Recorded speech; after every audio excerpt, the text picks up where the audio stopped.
And we're back on the Mana Symbol channel. We're going to play something a little bit crazy that I saw off of Twitter, although there are versions popping up in the 5.0 dump as recently as the last little while. And I believe there was a Grinding Breach list and a challenge within the last couple weeks. So Grinding Breach, I've played this on the channel many times before.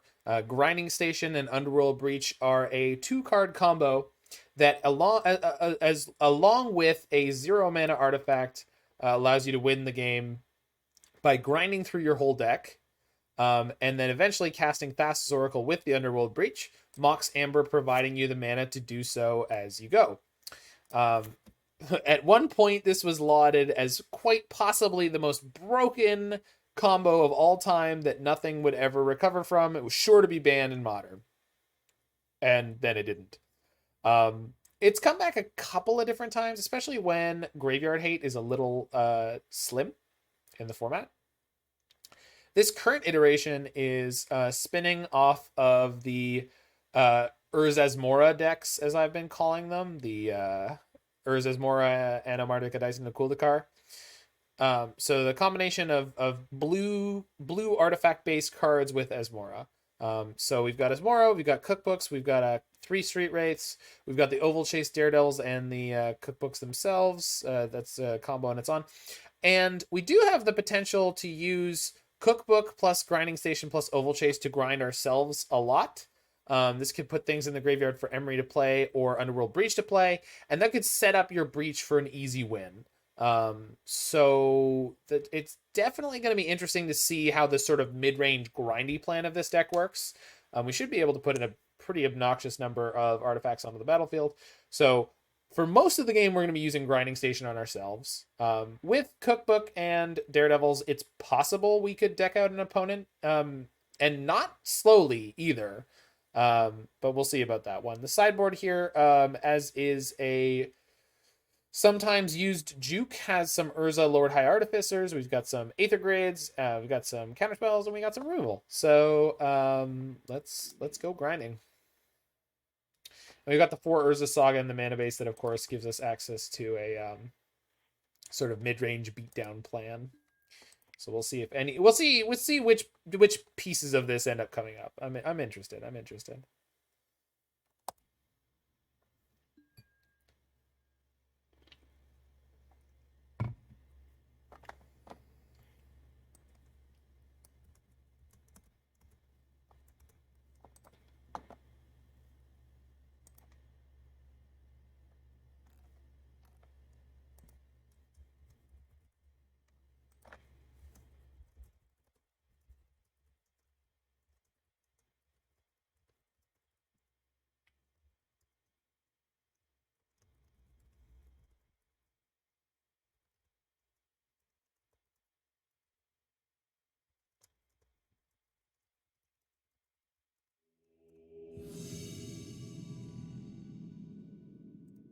All right, let's rock and rumble.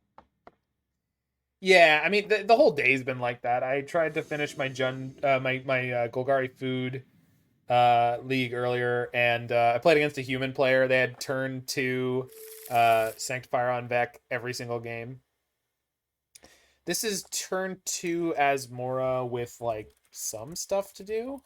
I think this hand is really bad, but it could get really good really fast. Asmora gives me access to the Mox Amber. As long as we draw a second land, we'll be okay. We are a 20 land deck, but I'm going to keep this for science. Opponent mulled to 6. Let's see what they're up to. Don't Thoughtseize me. Good. There's the second land.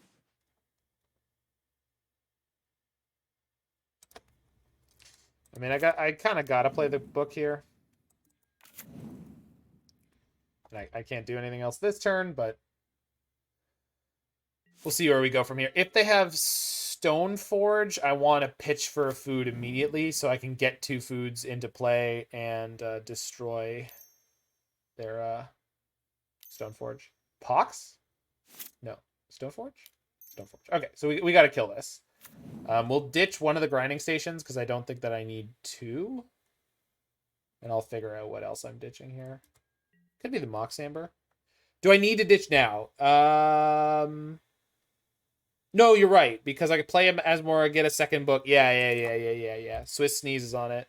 I was counting on having only one cookbook, but obviously that's not true. So play the island.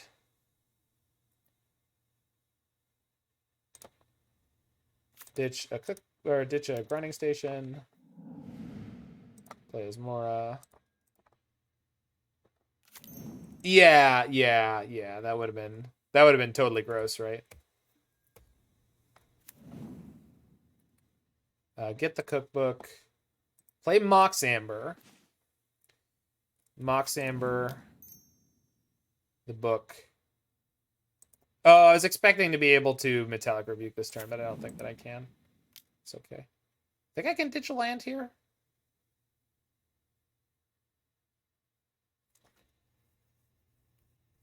If Asmora dies, how bad is that for me? I mean, at this point, almost everything in the deck is castable. I could just ditch the grinding station. Seems bad, though, if... Yeah, I don't know that I was supposed to play that Mox Amber, but whatever. With grinding station, though, and a couple cookbooks, we can really start getting lots of cards into our graveyard, which, if in theory, eventually could find me a Ovalchase. So, what I don't want to see here is a Liliana.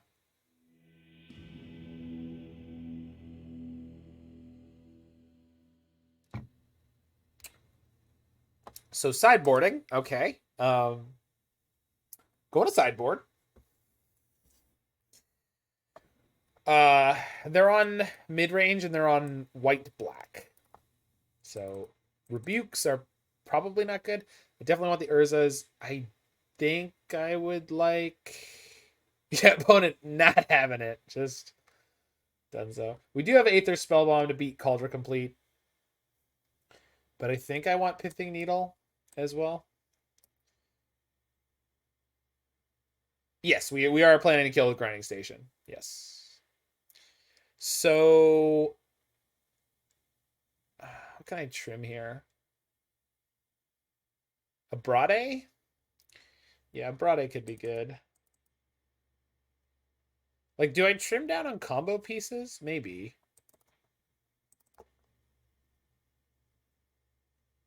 It is a sweet deck, Boomer. I'm interested to see how well it stands up overall. Let's get like one Aether Grid in here. No, that's probably silly here. I mean, unless I know they have Stony Silence, which would be kind of suspicious for the Living Weapon deck.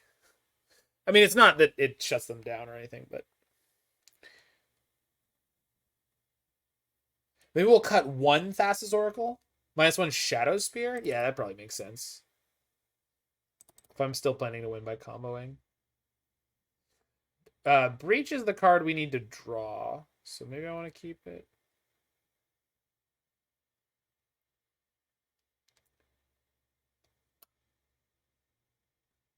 But I think this is okay. Oh yeah, Shadowspear. Well, Shadowspear beats Cauldron if you have more stuff to do to it. But Cauldron's just so hard to actually kill in combat, right? Like, even if you take the... Oh, but we have Asmora. No, yeah, we probably should keep the Shadowspear here. Yeah. Yeah, the ability to remove their indestructibility is not to be underestimated. I don't know. 61 card special on the draw. We'll figure it out. We'll be fine. It'll be great. See, I told you, the hand is fantastic. I mean, I have no way to get this Asmora into play yet, but everything else is great, except for having drawn the Oracle. +1 Spear, -1 Thought. I really don't want to cut Thought Monitor in the Hyper Attrition matchup. Thought Monitor seems like fire in this matchup. Obviously, this hand is a little sketchy. We'll draw what we need, or we won't, and we'll die. One of the two will happen. They mulled to 6 again? I wonder if they're just, like, mulling to Swift Spears. I sure hope so. Yikes. Pretty sure I'm playing a turn 2 Thassa's Oracle to scry.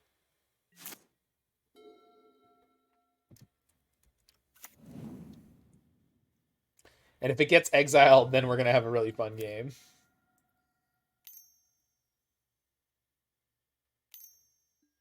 Uh-oh. Uh-oh. They got Batterskull? So they already have the Cauldron complete in their hand, is what I'm hearing. Combo. Well, we can win by combo, so hopefully they don't have Kaya's Guile here. Or like that on top.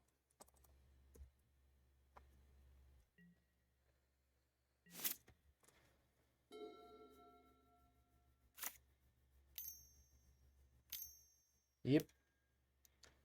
Here comes the beef. Yeah. Of course they have it. They could not have it.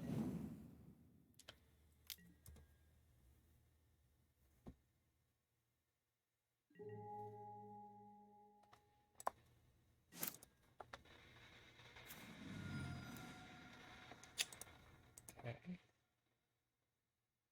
I actually have the whole combo if I can find a little more mana.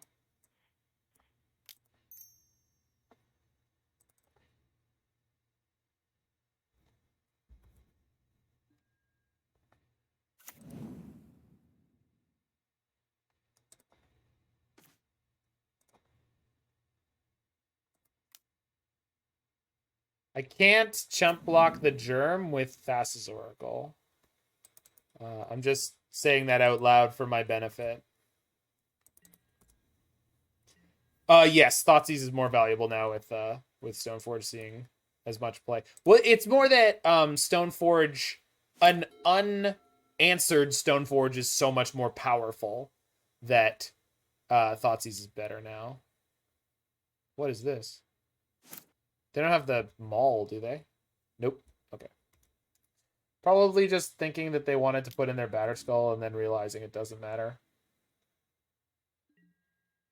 Okay.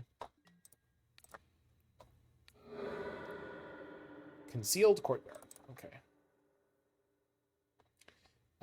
We loop Ovalchase.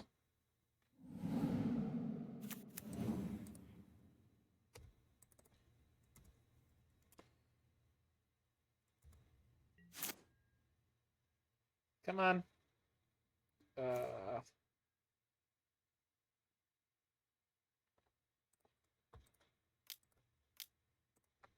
mean, we can still actually end up winning this. But I need more mana.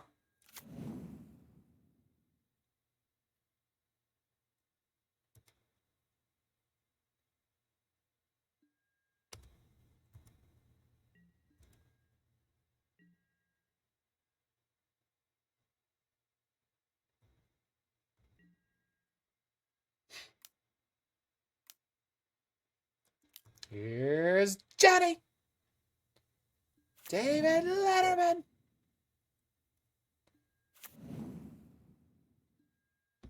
Okay, so always yield. Yes. No, wait, I want that the other way around. No, follow yields.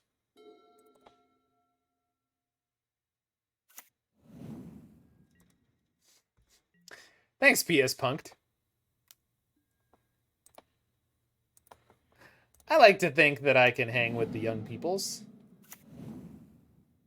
So, oh man, the trigger stacking is gonna get. So always yes, and then we let it go through. Return this, yes. Then Asmora shoots down the Batterskull. I could block the Cauldron this turn. Does it hurt me to do that? Not really. I'm not going to do it, but I feel like I could.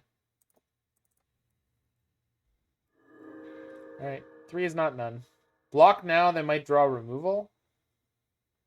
I mean, I'm kind of planning on winning the game this turn, Feyfroeg. So, yeah.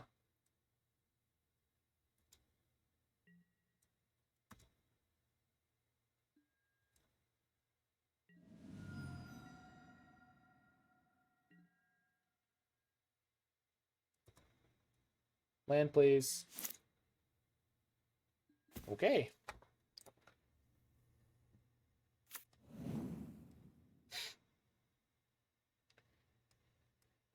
So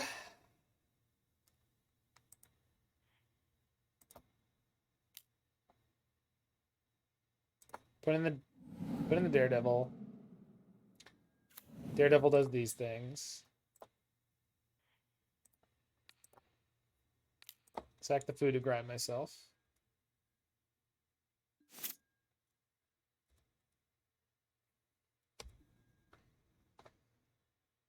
Play Breach.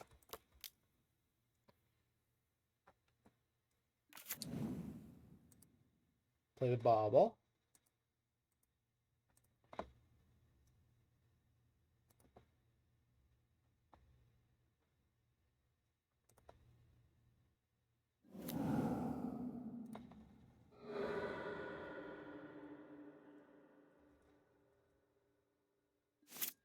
Okay.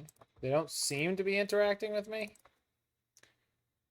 I wonder if they know where they're supposed to act. We'll find out soon enough. So we're on the hunt for Mox Amber here.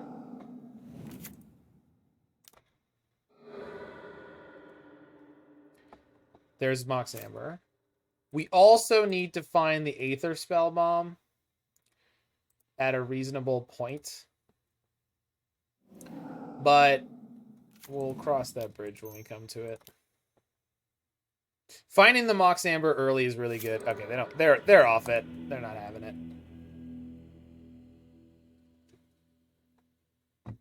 Yeah, affinity friendly artifacts. We I mean this deck is certainly trying to do that, and there's also a Simic game objects deck that I've played with Manufactor that was trying to play Grinding Station as the win condition. I don't know how good the best version of that deck ever got to be, but opponents on Luris.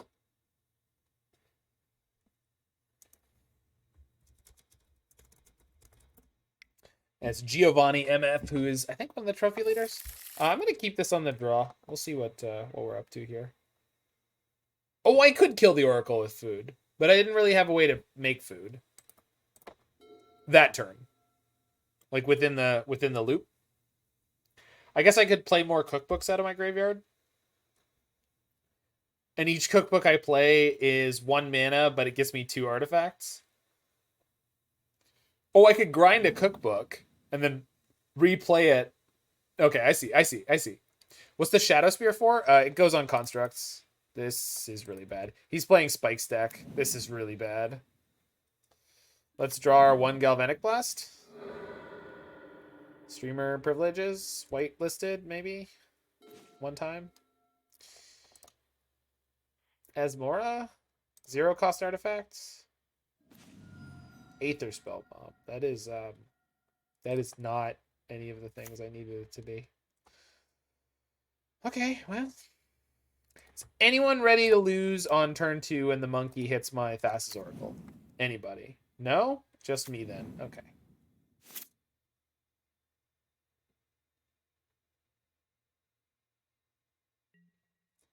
Maybe I should have led on blue mana so I could get the turn 2 Saga down. Yeah, actually, I'm fairly certain that's true. And exiles. That's more. Well, I don't think they're a food deck. Could be, though.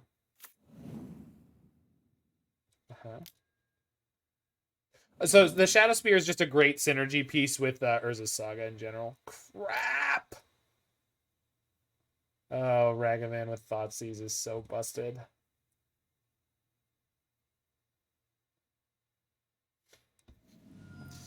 Bye, Emry. The fun police are inside of my head. The fun police, they're inside of my bed. Fun police gonna come and get me. Oh no! Oh, remember how I discarded that Street Wraith before? Well, I wouldn't have drawn this, so it's not really relevant. I guess I also should have led on blue so I could Spellbomb here. Yeah, I just punted this against the terrifying pressure against someone who's on what I assume is the best deck right now. Aspiring Spike had a ludicrous record in the last couple days. It's like 44-6 or something gross. Crazy. Just insanity. Ovalchase. They can play it. They can play it. Yeah, so yeah, Shadowspear is just a great synergy piece with the Urza Saga. That's the only. I mean, and it's just okay in Modern right now. Turning off the Indestructible of Kaldra is good. Lots of things that are good about it.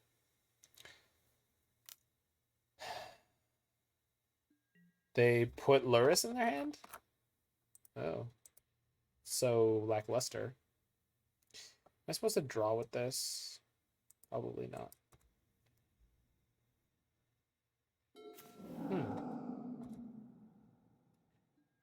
It's an okay draw.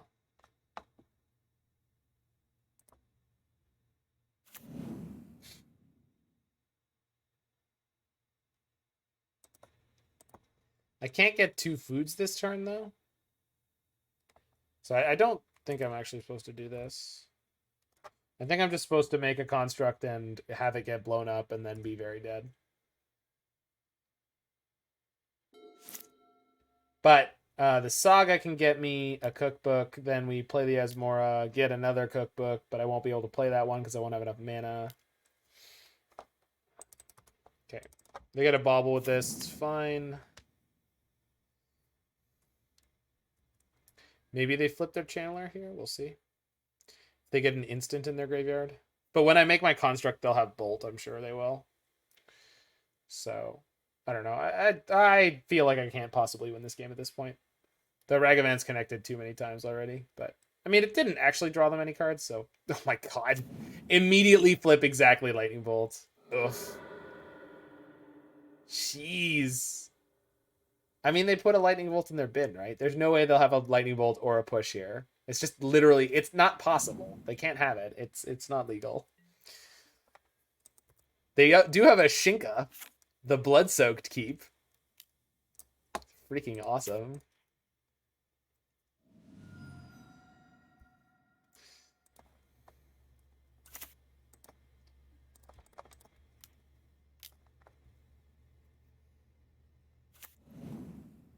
That's the first strike one.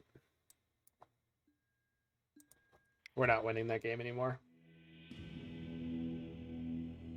I could have stayed in there, but they're like the speed at which I was going to make any food tokens or interact with them in any way. I don't think we could get that at all. So Aether Grid seems good here.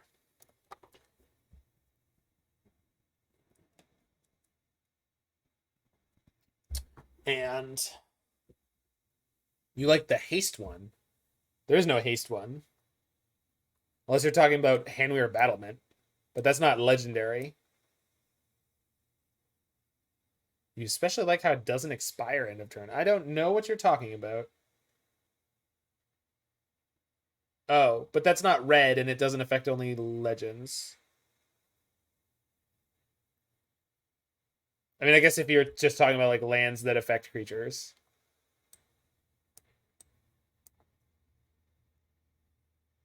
I wonder if like the Grinding Breach combo is going to be in any use here. I'm not sure. Soul Guide is good. Pithing Needle not so much.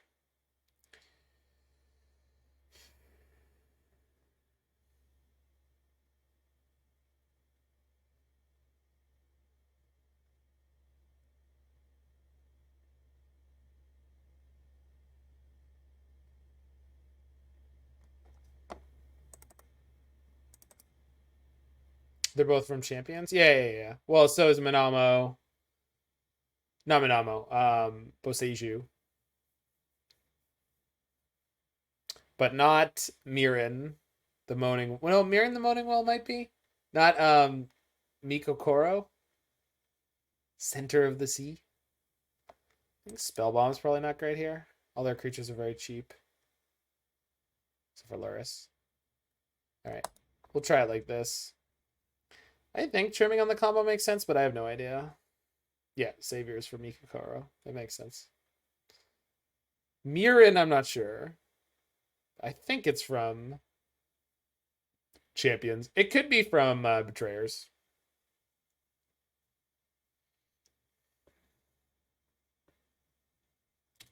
Lantern one? That's Saviors. Oh, there you go. It's Rob Alexander.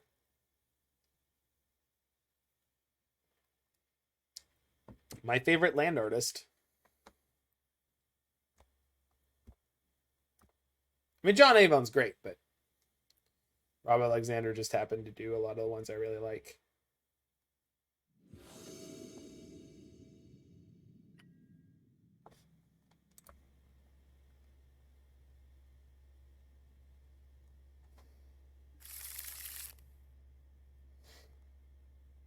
Woof. No synergy in this hand at all, but like I'm against a discard deck. I don't think I can afford to. Yeah, I do like the first cycle of shocks. I like them an awful lot. Except for there's only one that wasn't by Rob Alexander. Do you know which one it is off the top of your head, Roy? I do. I do.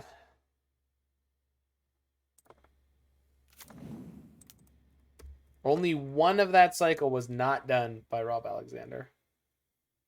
He did not do the entire cycle. There's one that he didn't do. There's one of them that he didn't do.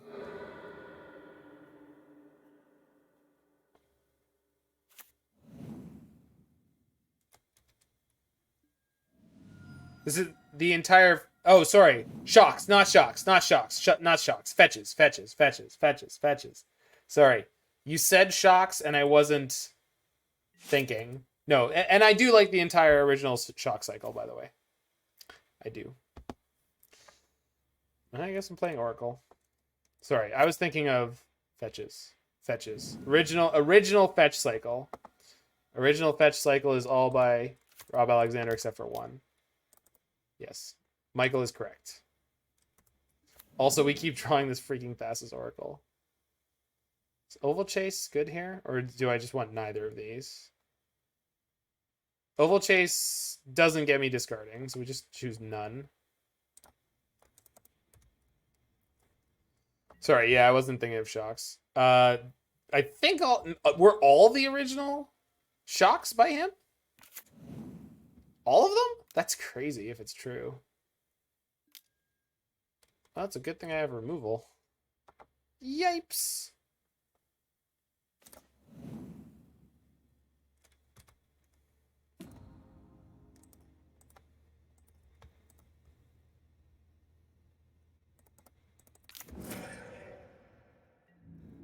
Rev block. Yeah. I mean, all the shocks are in rev block, so it makes sense.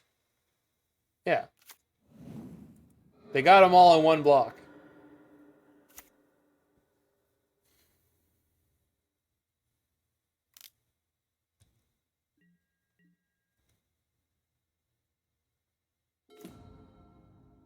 Seriously, this is the hand that we're working with here?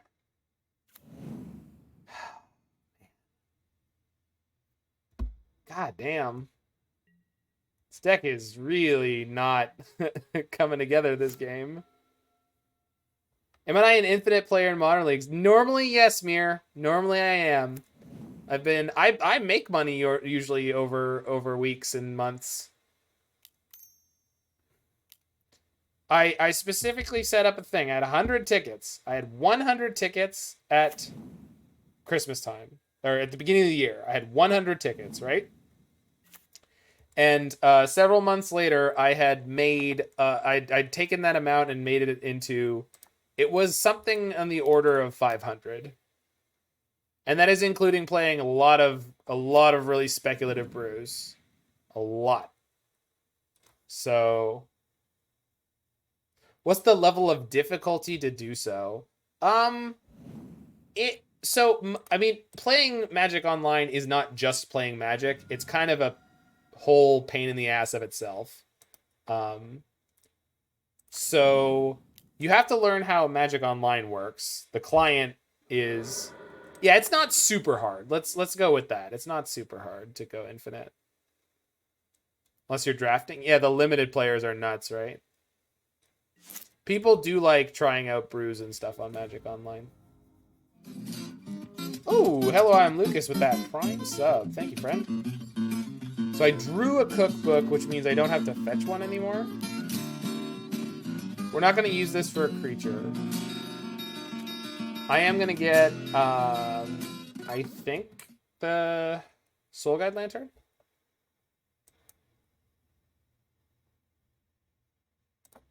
Snipe out their Bauble. Wait, if I... Can I kill their Lurrus this turn? I can, right? I think I can. I definitely can.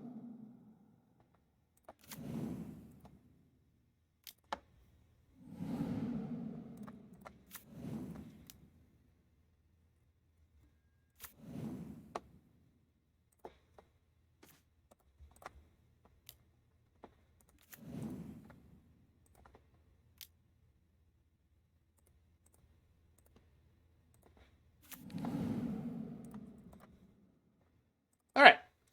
I think that turn was pretty good. Yep. I'm inclined to say that turn was good.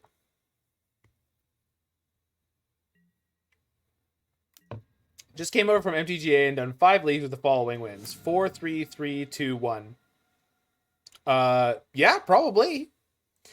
The most important thing to do if you want to keep 3-2ing and 4-1ing leagues, and 5-0ing occasionally, is just playing decks that are sort of proven. And ones that you think you can execute with. If you're ever unsure about a deck, like whether or not you're actually able to play with it, go play it in the practice rooms for free for a while. And make sure you sort of have a good command of it. And then, you know, it sounds like you're the kind of player who could quite easily go infinite. Yep. I mean, they had 7 cards in hand, right? It's likely they can just remove everything I have here. And it's going to be very uphill. Although they tanked for a while there, so it's possible they don't have removal for my for both. In which case, I'll probably get to play Thought Monitor. Although I need 1 more artifact draw. Or mana. I guess I could just play a food out of my hand. We'll see. We'll see. They're tanking so long here. I'm like, are they going to dash a Ragavan at me? It's got to be something weird. Okay.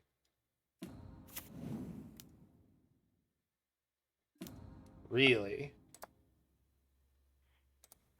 Okay. Should we have played the Emry before pitching to book earlier? I'm not sure. If it's a small technical sequencing thing that could have gained me some tiny margin, almost definitely. I couldn't possibly believe that I didn't miss some tiny margin for increased gains. Should we have played the Emry, which had milled me for 4 before pitching to the book? Because it could get me a Daredevil?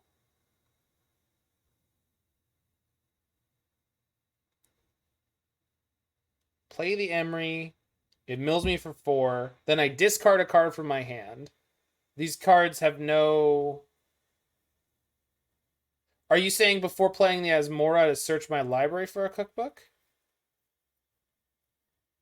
Or because it could have milled me an Ovalchase? Yeah. Playing Emry earlier in the sequence meant I could have milled an Ovalchase and that could have helped me out. So they had a horrifying, powerful sequence there. They play a bunch of discards, so I really want to play this Breach and do something with it. The problem is, the something that I get to do is, like, I play a Breach, I get a Cookbook, Cookbook gets me back an Ovalchase, and that's it. That might have to get enough. That might have to be enough. If I wait for 1 more mana, it gets a lot better. But if I get discarded immediately, it's so brutal. Also, I love how I was tapped out last turn, and they bothered to like do that whole sequence where it seemed like I was going to get to keep my Emry. and then they're just like, oh, by the way, Shockland, kill it. And it's like, what? Why would you sequence that way? I guess Soul Guide gets me a guaranteed card draw here. But there's 3 cookbooks in my graveyard, and they just killed 2 of them. If I draw an Asmoranomardicadaistinaculdacar, I would want to have a cookbook in play. So this turn sucks, but I mean, there's realistically nothing I can do about it. I can't do better than this. So let's hope it's good enough. I could do better this again. I could do better than this in terms of ensuring that I eventually get a card draw out of having played that breach. But setting up the cookbook engine is also pretty good. They have 3 cards in hand, which is really concerning. But yeah, so yeah, you're totally right, Longshan. But I don't know. Those are like the small things, the small sequencing things that I feel like the players who actually grind these decks get to. And I'm not there yet. I should. I don't know what I want to do with my content. I feel like doing a variety of decks has served me really, really well. And making sure that I have a variety of stuff that's always going up on my YouTube is like something that I'm happy about. Like there's a lot of the other sort of premier modern streamers who just don't do that. They just like, they play a much smaller number of decks overall. But I mean, they're very successful. So like, I'm not saying that they're wrong to do it their way. I don't know. It's tough. It's tough. It's tough to know what you're supposed to do in this business. Hopefully, Guto. Yeah. It does seem like everything's running smoother now. I'm really happy about this. You think brew streams get a lot more views? I think there's a level of competitiveness that you're supposed to have, Doom Vendor. Unless you're talking about at a... Jeez. That's a kick in the teeth. Not actually problematic for one of our main strategies here, but gosh, that's really good. Yeah, well, competitively minded brews, but like if you look at the biggest streamers in the Magic channel, most of them play a lot of very competitive decks. And when they brew competitively. Unless what you're talking about is in the middle tier of Magic streamers, there's like people who brew, and then there's people who play competitive decks, but not that much and not that well. God, what even is happening? Holy God.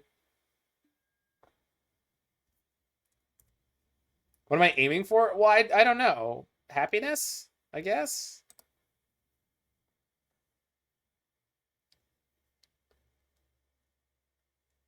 That's why I haven't really changed, because, like, you know, I'm happy.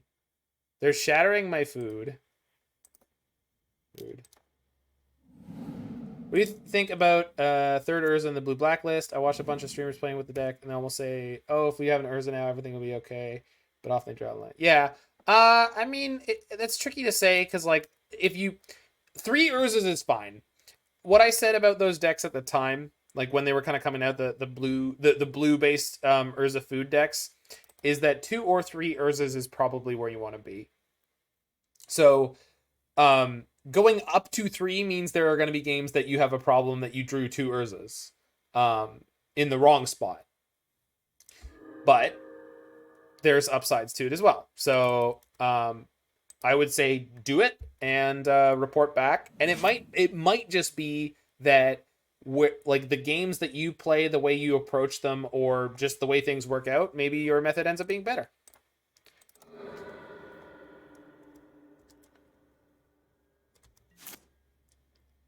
So we've effectively managed it. Wow, what a rip.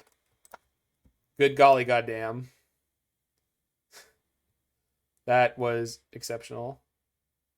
I've lost a lot of points of damage by not attacking with my Oracle. This is 5. Next turn we can play this Thought Monitor. But I'm not gonna worry about it for a lot of reasons. The number one thing is I want to make sure that if they get Dash Monkey, Ragavan, then they don't get a free hit on me. That they need to work for it.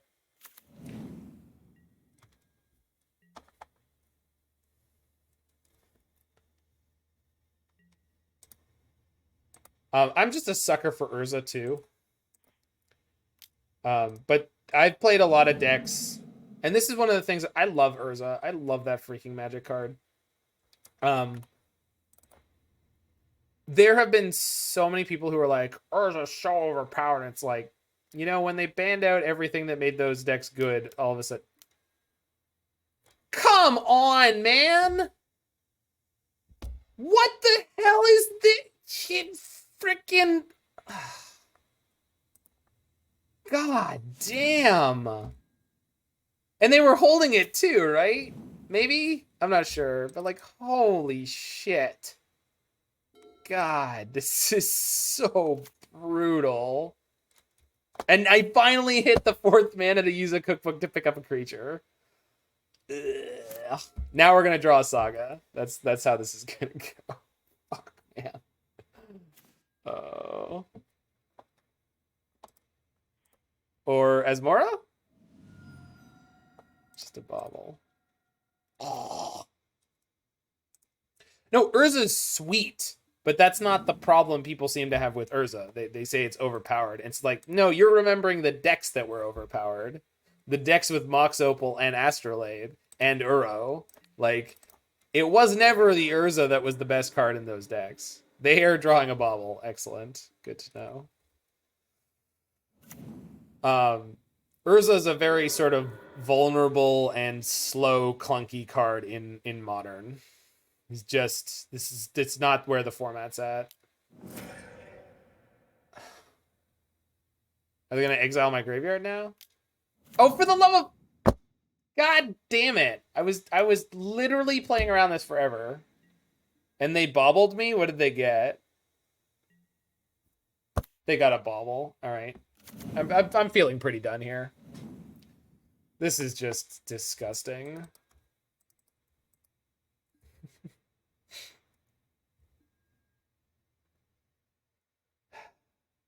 Or not. Or not. Alright. Respond by removing my graveyard or forever hold your peace. Peace being held. Got it.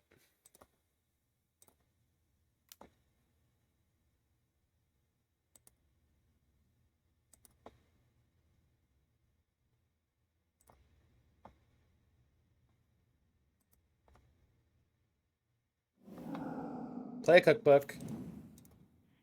Daredevil.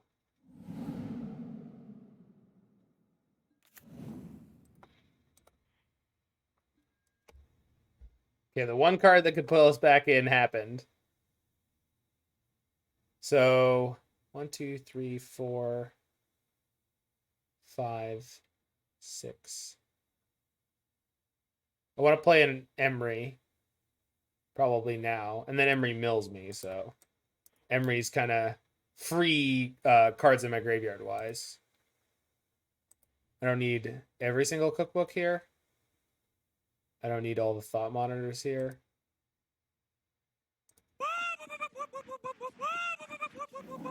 Thanks for following, Mad.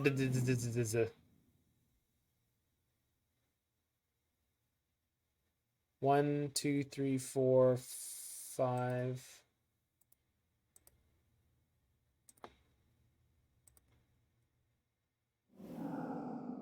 6.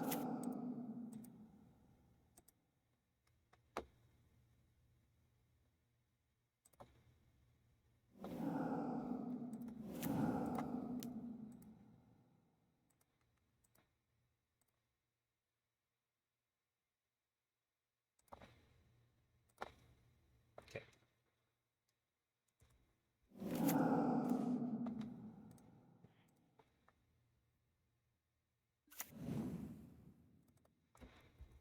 Go.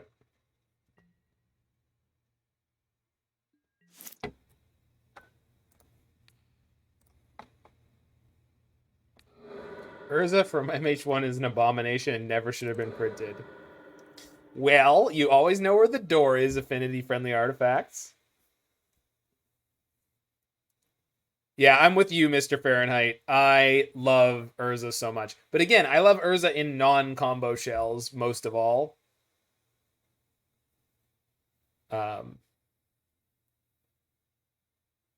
Yeah. Guto, you've got it dialed in kind of the way I feel it. Like Uroza, Oko, Urza, those decks were a bit much.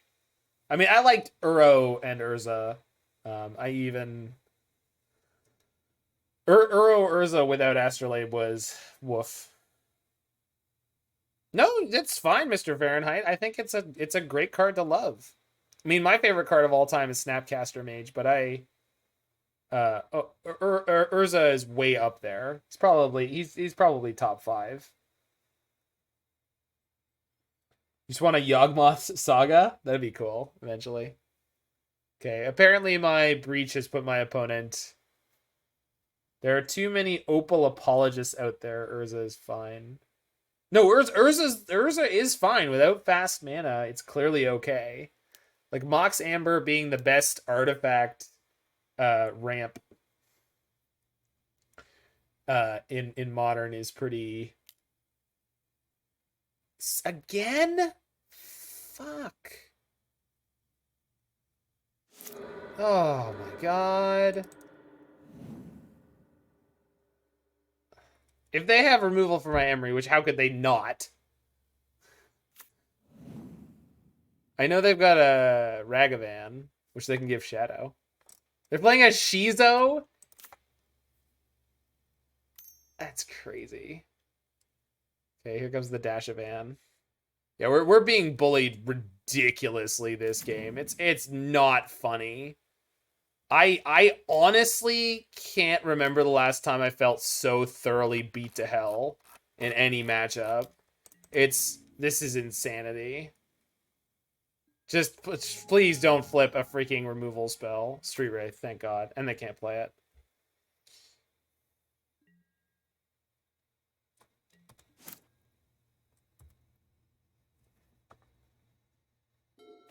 So there's a Alpen Moon on Saga, so let's not do that.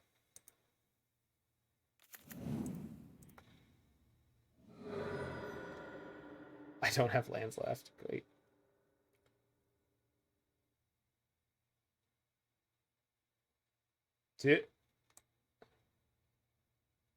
Do I not have any Underworld Breaches left? What? Shit. Okay.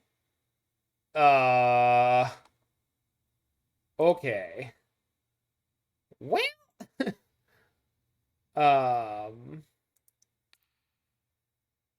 Play Thought Monitor. Pretend I'm not embracing the darkness. This is game 2.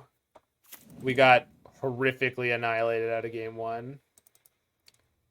I mean, there's an Asmora. It might be useful next turn. Right.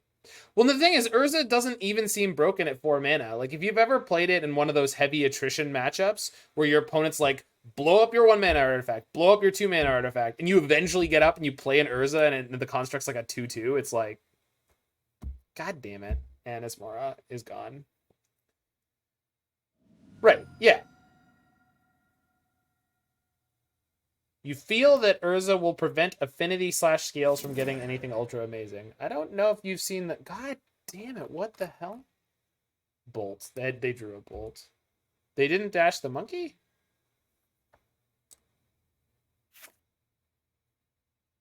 Oh. The reminder text on Fear, Roy? I'm not ahead. I can't do anything. I'm stuck. None of the cards in my hand do anything now that Emry's dead. Unless you were saying that before.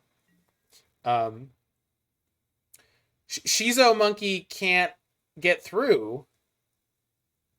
Fear says artifact creature or black creature can block. Which I guess is so Eldrazi can't block? Eldrazi feel fear. This is what I'm being led to believe here. That's why you made the asinine comment earlier. Okay. No, you said hope that we draw an artifact creature, and I was like, oh yeah, there's thought monitors in my graveyard, but they're blue.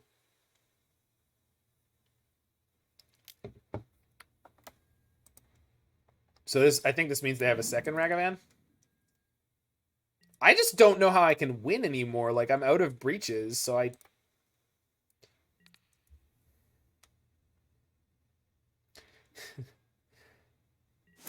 Do you think the blue-red version is better than the blue-black or the opposite? I think the blue-black version is probably the best version. Okay. Yeah. I'm just done.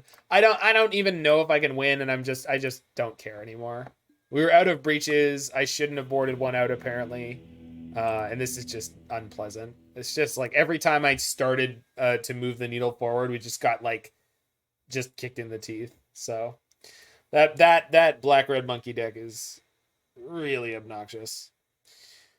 Eldrazi are chickens. Emrakul literally sent herself to jail to hide from the Planeswalker Wraith. Yeah, it was Giovanni MF. I assume he was playing Spike's deck because he's going to play it in some event this weekend and just massacre people with it. Yeah, so I think the blue-black version is better, and I'm basing that on just the little bits of pieces of information that I've found. Yeah, that's the deck that Spike like 44 and 6th with in the last couple days. It seems really soft to Blood Moon because it's playing like a bunch of heavier black cards and basically no basics. It was something like that. Yeah, I mean, he's also one of the best players in the world, right? So I mean, Aspiring Spike has 5-0'd with basically a ham sandwich. So yeah, I mean, well, I think the ban talk for Legacy was much hotter than the ban talk for Modern, in terms of the monkey tartan scarf. So good luck. Yeah, Roy's with me on following the conversation. That said, I mean, I don't know.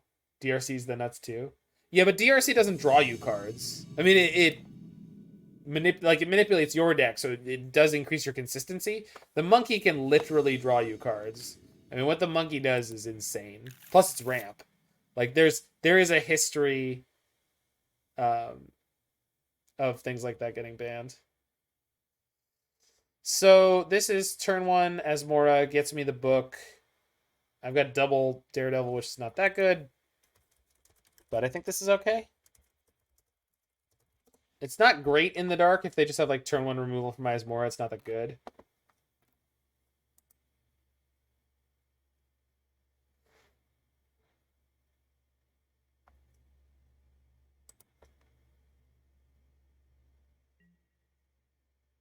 Yeah.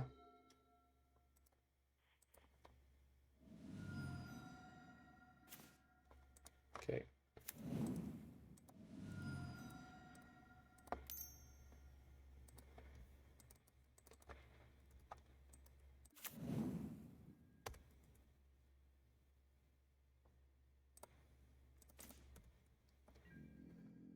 I would like to draw Mishra's Bauble or Mox Amber.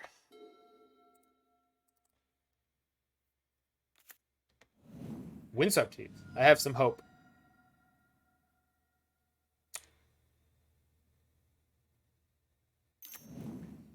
No hope. Probably means Enchantress, which I think is okay for this deck, though. No, it's okay, because if this is Enchantress, them removing my Asmora is not a big deal. Ah! I could have made a food and played my Emry. And I knew I could do that earlier, and then I was like, I hope I draw a 0-drop. Because I need to. Because I'm not an idiot. Nope. That's me, Zach Ryle, non-idiot. It's exactly what I sound like, by the way. Hey, remember how I said it wasn't going to matter that much when I lost my Asmora? It matters a little bit more. Little bit more. Excuse me. On the plus side, we're fairly resilient to Blood Moon, and Solitary Confinement doesn't beat us. So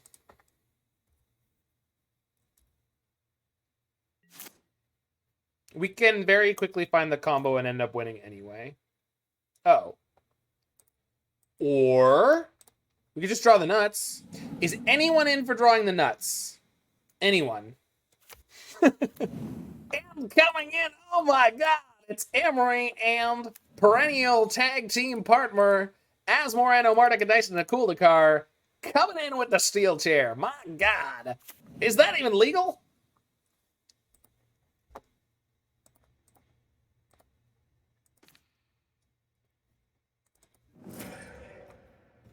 Mean Gene Okerlund might be one of my favorite human beings that has ever existed on the planet that I've been made aware of. Like, just the best sports announcer journalism related voice I've ever heard. And putting him opposite people like Hulk Hogan and Macho Man Randy Savage is just one of the most entertaining things I've ever. It's phenomenal television. It really.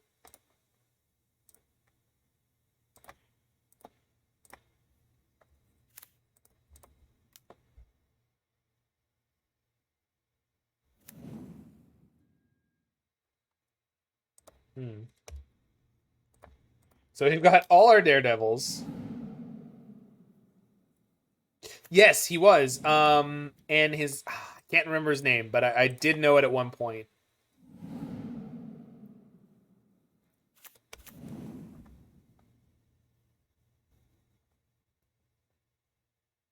We're one short of playing the Thought Monitor here. I could play a second Emry to mill myself. Try to hit something more exciting. Think I'm going to.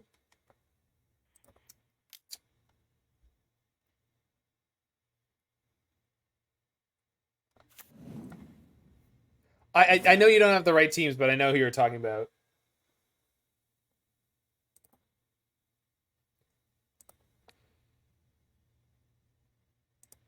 All right. If I hit a 0 mana artifact, we get to end the game on the spot, which is fun. Also, they don't have a groove yet. Chip Carey? That's not the name I know, but I guess there's more than one of those guys.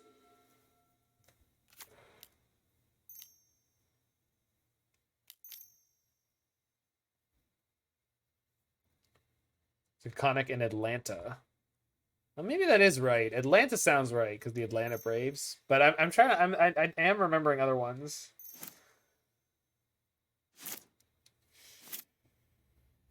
But like all of the voice actors on The Simpsons and others and other shows who do impressions of Vin Scully is the one I'm thinking of. Vin Scully is the one I'm thinking of. Like the one that I personally was thinking of. Just as soon as you said that name, I'm like, that's the one I was thinking of the whole time. Because I'm sure that the folks on The Simpsons specifically cite Vin Scully as being the, like, that's the one that the Gabbo the Great says he does an impersonation of.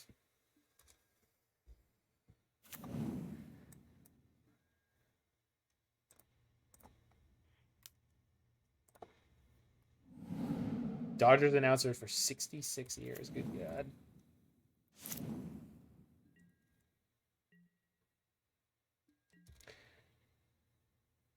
I know that what's his name? All right, so do I try to win here? I'm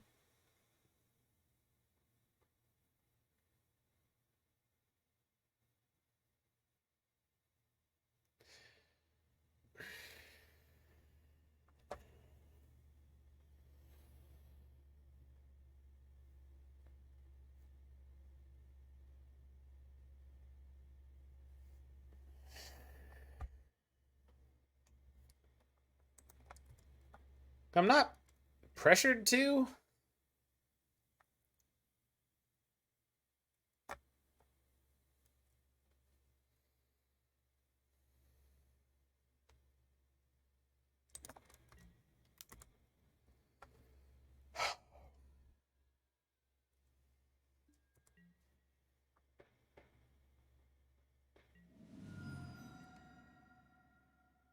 Well, I can just pick up the Emry and then replay it next turn. That's what we're going to do.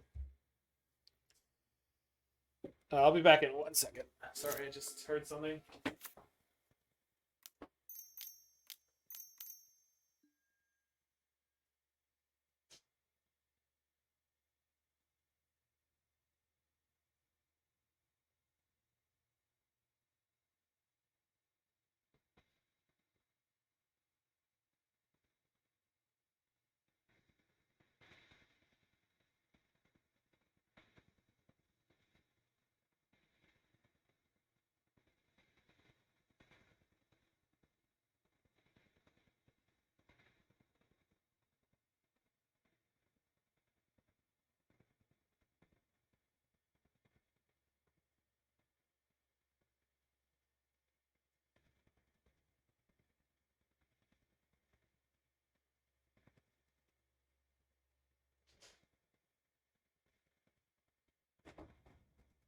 All good. All good.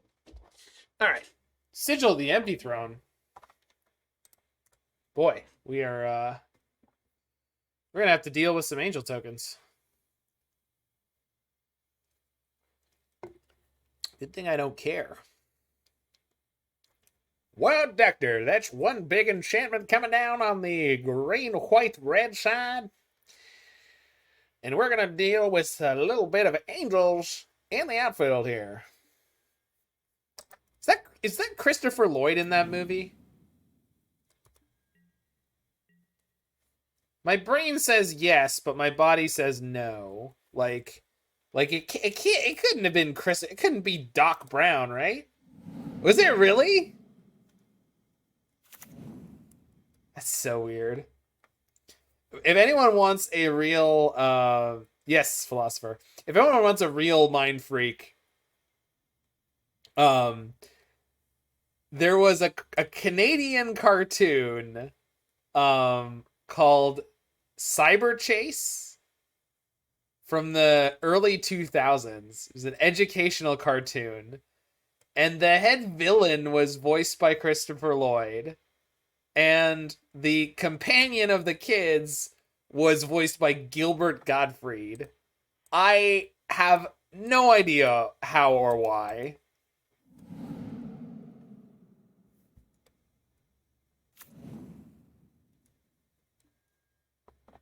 Cyberchase is... Oh, Odin's joining me with the Canadian recollection. Have you heard him read 50 Shades of Grey, Larynx? It's quite a time. Show played in Australia too? Neat.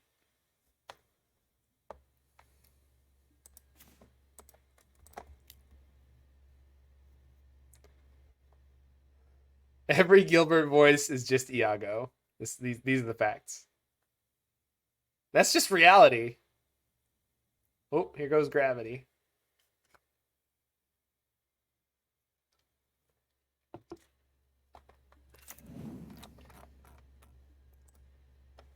Okay, there's the grinding station and the Mox Amber. So play Breach, play the Mox, play the station, 2 mana. So play the Breach, play the Mox, play the station, grind the Mox, win. Okay.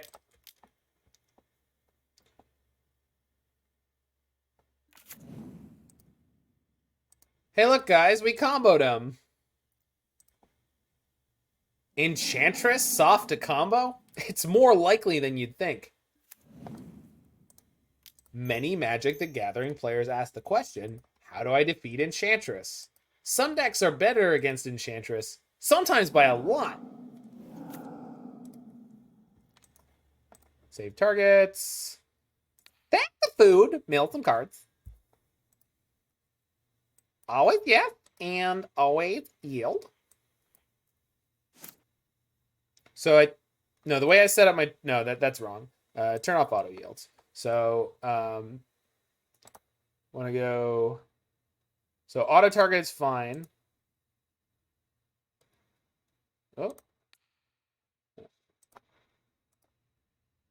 Save targets. So target me, sack the Mox. Play the Mox. 1, 2, 3. No. Yeah, I did. Yeah, it seems to be helping out Philosopher. Okay, so we go always. Okay, good. Yes, that's exactly correct, Larynx.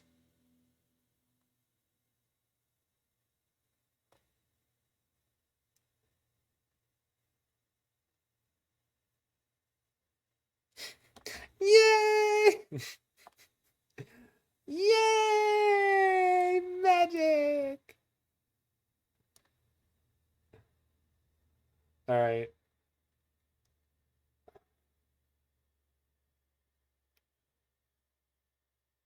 So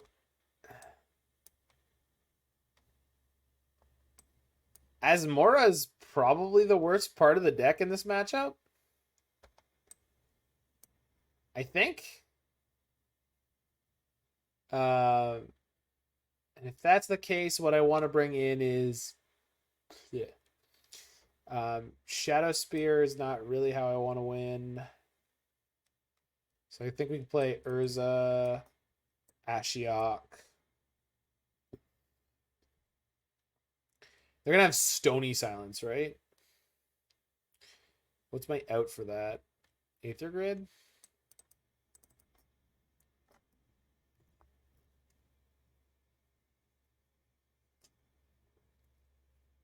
Do I have a way of sacrificing artifacts without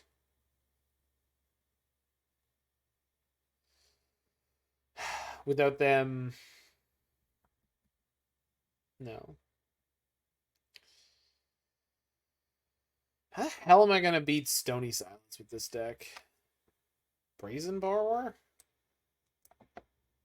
I guess. There's literally only one.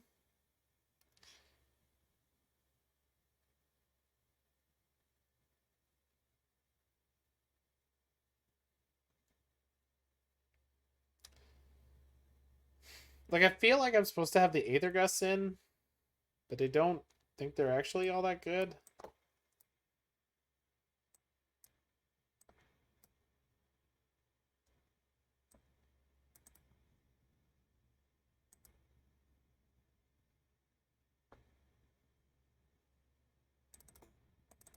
Rebuke is terrible unless I draw it specifically in the early game, so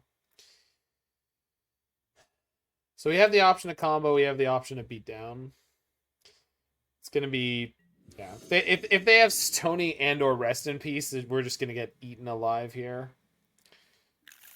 So see how much of each they may or may not have. I mean, this hand is fine in that we can clear out a creature or two. I'll keep it because I'm not sure what I'm supposed to be doing here. I think this is probably a mulligan, actually. But we'll find out.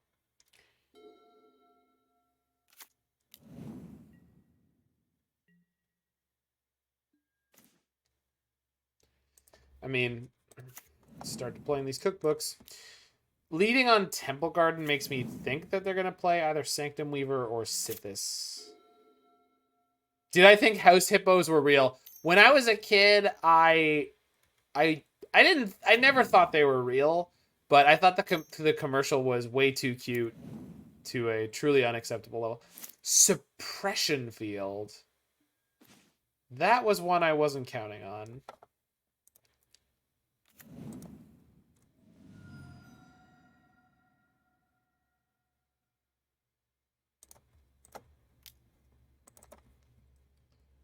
I mean, I didn't think House Hippos were real because I was old enough to understand what the commercial was about, right? What about the raccoon commercial? Don't you put it in your mouth. Don't put it in your mouth. I don't remember the lyrics, but it was about teaching kids not to, I guess, eat strange food. I think there was a version of that same raccoons one too, where like a stranger was trying to Give them candy or something like that. I feel like those commercials were a little more sinister and or disturbing than they maybe thought they were. Conjunction Junction was Schoolhouse Rock. I mean, that was ancient. That was way before our time, right? I mean, that's from the 70s, I think. Maybe the early 80s.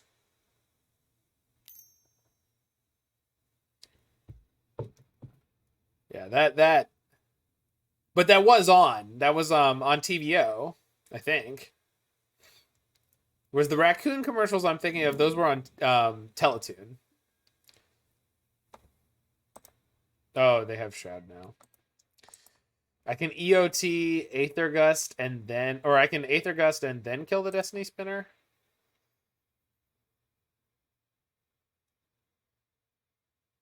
Oh, the egg smashing one, McDonald James.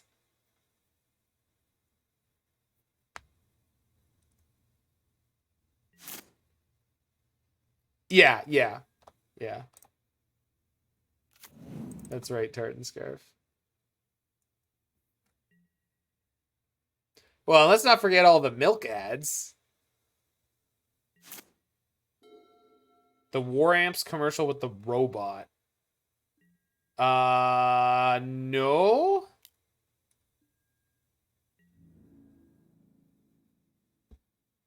Oh yeah, yeah.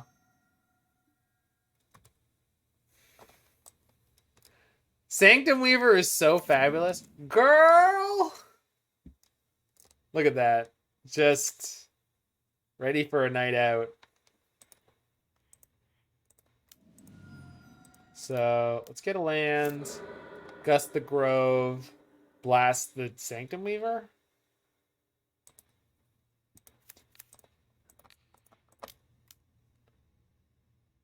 YTV of the dog that was guilt tripping a teenager for being. Oh yeah, that I definitely remember. For sure, I remember that shit. That was hysterical. So clearly, I should have kept Asmora in, I guess. Clearly, obviously, maybe.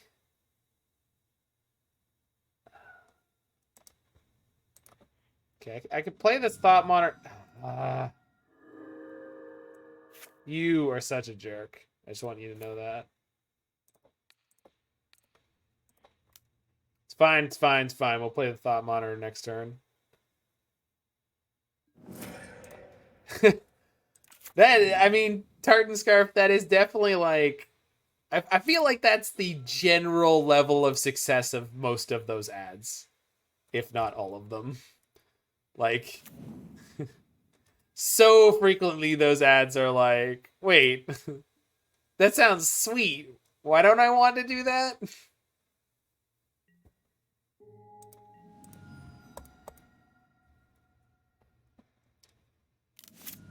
It was definitely like rife for parody in so many things. Oh, okay. Slightly cheaper Thought Monitor, ready to roll. Okay, I can untap my grinding station. Excellent. It's a good thing I drew Urza at some point, because... Don't do meth ads. Was that the one with the time lapse of the one human, like the one person who had been started, like was like a healthy normal person, and then it showed you sort of their mug shots? Because yeah, that definitely fairly effective.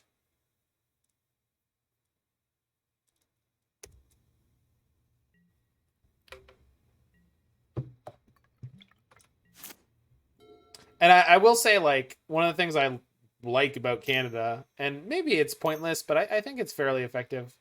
Like I like the way legally all this stuff is on the cigarette cartons about, you know, what it's gonna do to you.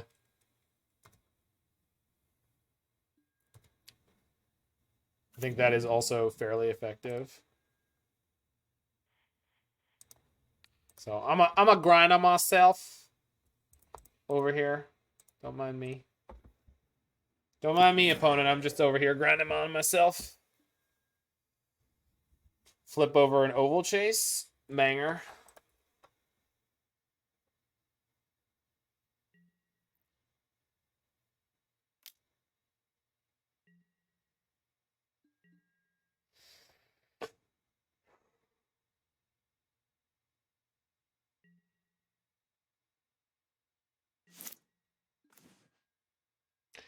So I could play a Breach.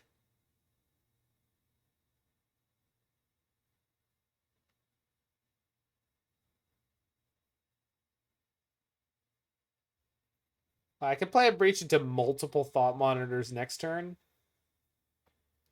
So I think that's what I'm going to do. I have to make 2 food. And then we can kind of do stuff. I don't know that I can beat this freaking suppression field. Especially when they have Shroud on all their crap. Like, they can just slow roll this beat down continuously. Oh, yeah. Yeah. Yes, they are.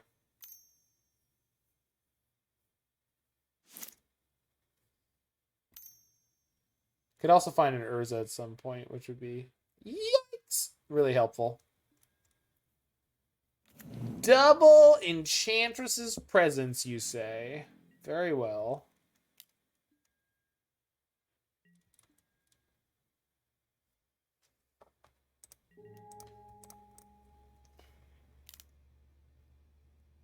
Eh.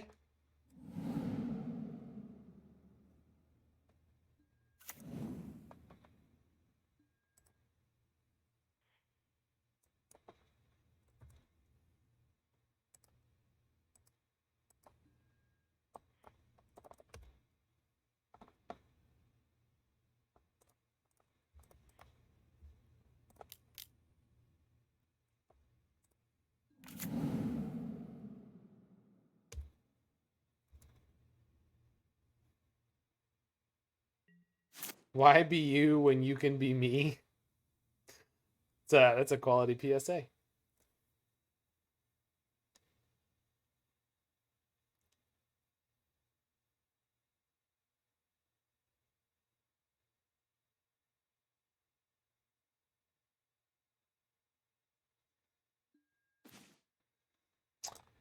You are so almost useful.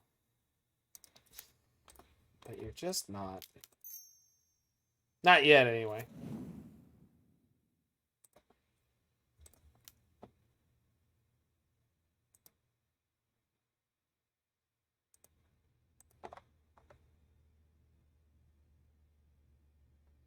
There's an Aether Gust in my graveyard, but it doesn't help me right now.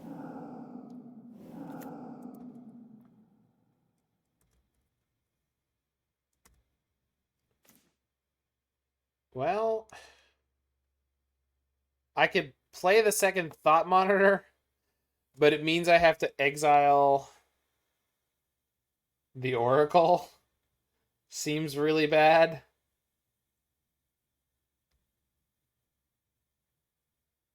There's no way I can put one of these cards in my graveyard without spending 2 mana. So I kind of put myself in a crappy spot here. This one's on me, deck. This one's not your fault. This one's on me. I screwed this one up. Yep.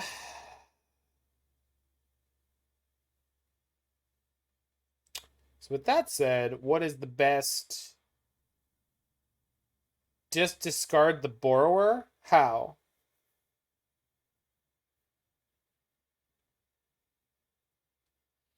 Discarding anything costs me 2 mana.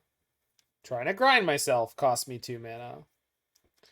Trying to Mishra's Bauble costs me 2 mana. Suppression Field is the police of the universe. Suppression Field rules my life. Oh, it's all good. It's all good. Yeah, so it just makes every activated ability cost an extra 2 mana. Which is super powerful against what I'm doing. So. Take her away, opponent. Compadres, it is imperative that we crush the freedom fighters before the start of the rainy season. And remember, a shiny new donkey for whoever brings me the head of Colonel Montoya. Deicide Milan. Deicide Milan. Thin Ice. Fine, I'ma grind up on myself again, opponent. If that's what you want to see. Which apparently you do.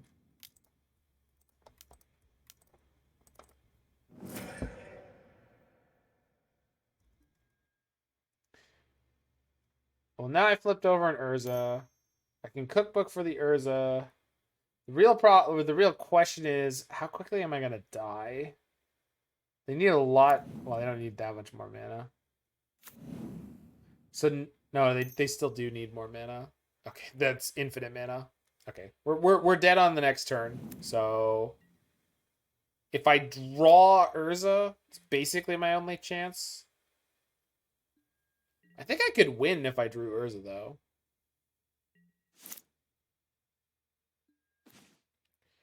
Grid doesn't do it. We're close, but it doesn't do it.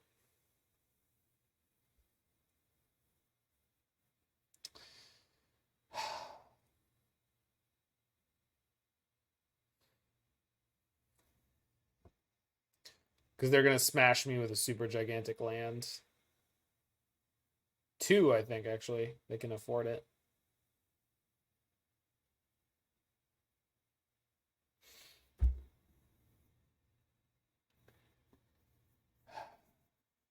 Alright. GG, go 3. Game 3. So on the play against this, and we've seen now that Suppression Field is their go-to. So Aether Grid is garbage. Gust is probably for...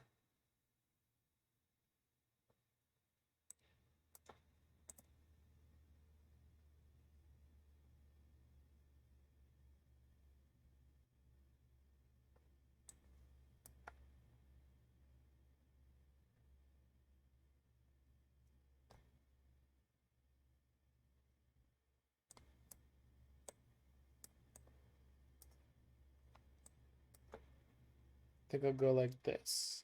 Does this make sense? Not really. But it doesn't seem that much worse than what I already had. I mean, Aether Gust is just so pointless. I mean, last game it eventually got me a kill on a Sanctum Weaver, but like the real thing I have to do is try to get ahead of these damn suppression fields and such. Or also have a beatdown going on. Because the suppression field was like their ability to get that down, I don't know if it actually slowed them down, but they were super slow getting to it. I mean, I guess with the Aether Gust and the Galvanic Blast was part of the reason they were slower, but they didn't need to be. Like, I don't know. We'll see. We'll see. It's definitely not an easy matchup.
Alrighty.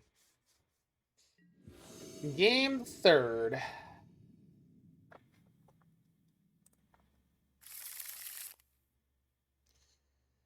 Is this good? Turn 1, Cookbook, Bauble. Turn 2, Cookbook. Opponent is disconnected. Okay. So I think they probably disconnected during sideboarding. I mean, send it back to them.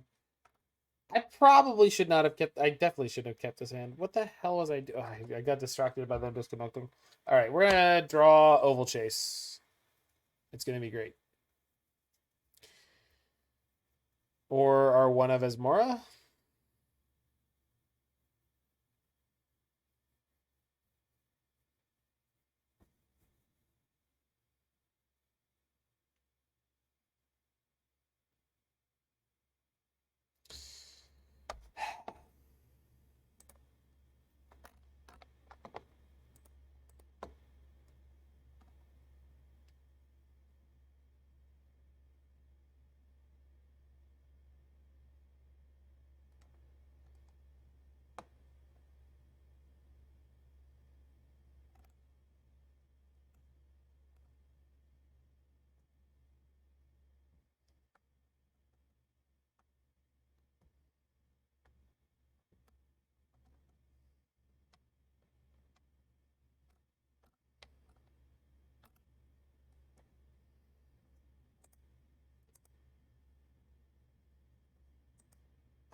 Oh.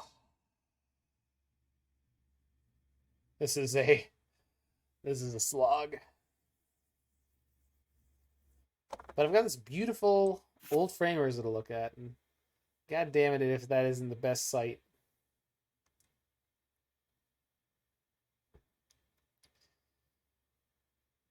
I need to see at least one etched foil in person before I even think that I want to buy these, but I can't believe they didn't put them in non-foil. They're absolute monsters for that. Non-foil available online, but not in paper. What kind of world do we live in?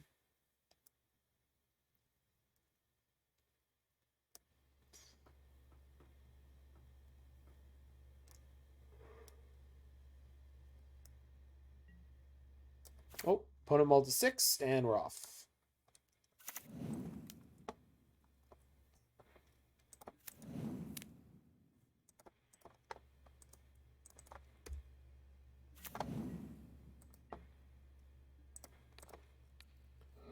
Well, client's responding wonderfully well. Prismatic Vista on top.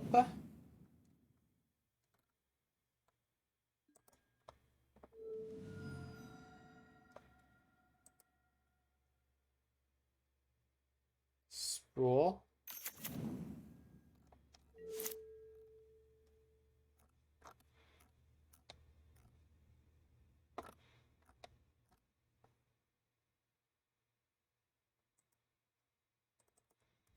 Draw extra card.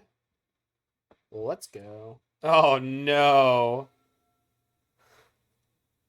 That's not what I was looking for.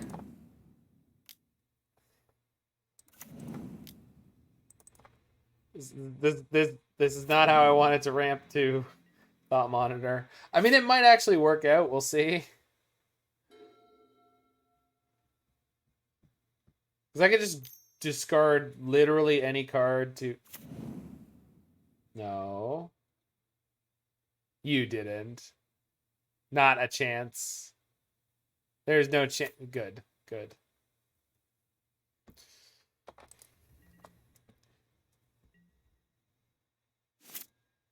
Okay.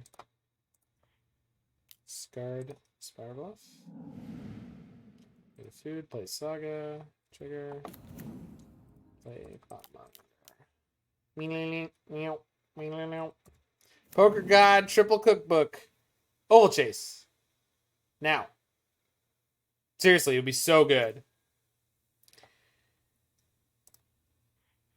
Ovalchase. Now. Seriously, it'd be so good. I'll take it.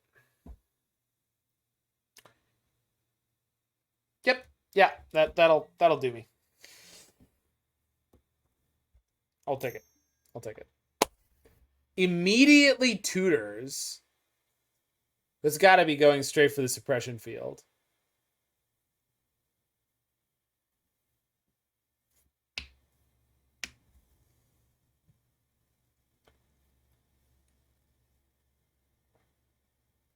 Rest in peace. Holy shit. Okay. That is such a strange choice. Yeah, okay. I mean, well, I just don't get it. Because, like, yeah, sure. I brought in my needle, right? I think that I did. Or at least I didn't sideboard it up. No, I didn't. No, I have a freaking Urza in my hand. Although, like, they didn't even know about this, which is really frustrating. Yeah. Well, we'll like, I have the Saga, though, right? So I mean, my next couple turns are locked up unless I draw a land. In which case I'll play it. No, I won't play an Emry. That's a really annoying draw. I at least kept the Shadowspear, right? I did. Good. Good. That will be relevant. Smash! It's just weird because they had, like, they didn't do any rest in piecing last game. So I guess their plan last game was, like, they wanted to split the difference. Like, they were like, well, I'll have some suppression fields and some rest in pieces, and then they run a few one-ofs, though. Ashiok might mess them up. I'm not planning on it unless they play another Sterling Grove. At the moment, the two cards I'm going to ditch to cookbooks right here are these two.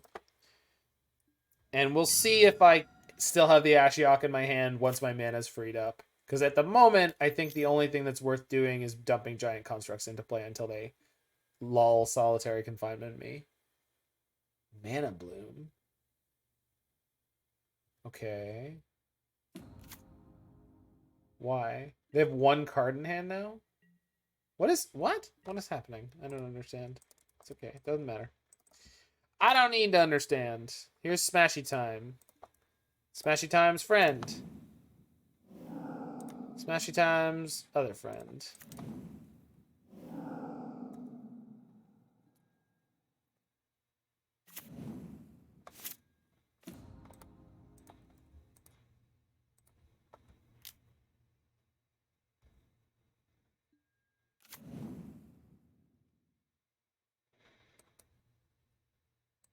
One, two, three, four, five. They won't be playing Fracturing Gust. That would be insane.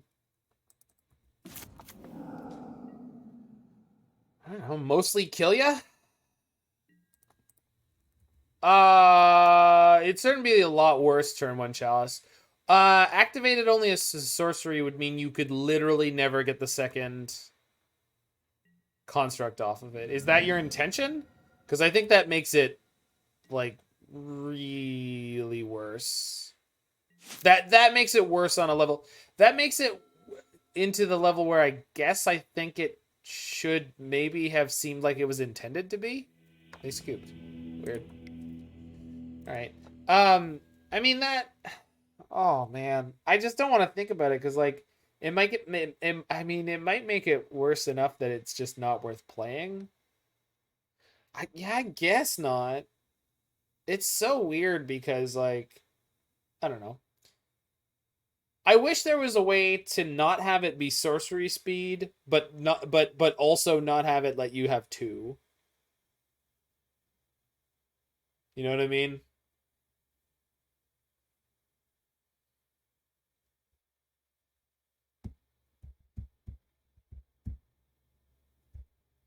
Yeah, I think it'd be really poor at that point, actually.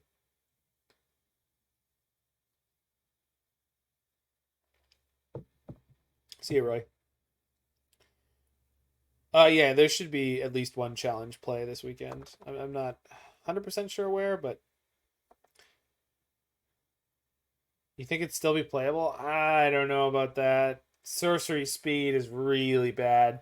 Because the thing about the way it is now is you get to play at, like, a sort of modern power level with it. I don't know I really don't think that Saga is ban worthy. I really don't. Thanks for the follow there. Bastard is IMO. Yeah, but Vintage is just a different format. Yeah, Legendary is an idea, but I mean that really like the play pattern doesn't actually reward you for having multiple in play at the same time. Usually your mana's a little too tied up. I should not be keeping this. It's trying to draw a discard outlet and but we have Ovalchase and Asmora. I feel like there's enough payoffs for this hand if I draw like one enabler. Yeah, Cookbook definitely seems like it should be legendary, but obviously it shouldn't be. In the lore, it's not. I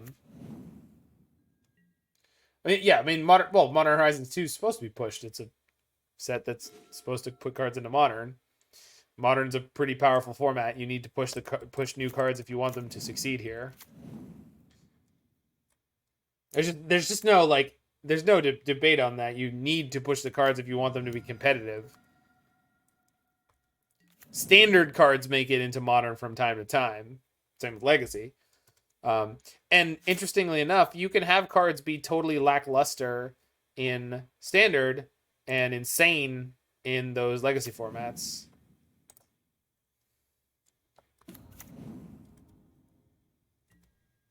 Right, that's the thing. Well, first of all, and like people are like, but it's the Underworld Cookbook. It's like, yeah, it's called The Joy of Cooking. There's not only one copy of The Joy of Cooking, just like there's not only one copy of The Underworld Cookbook.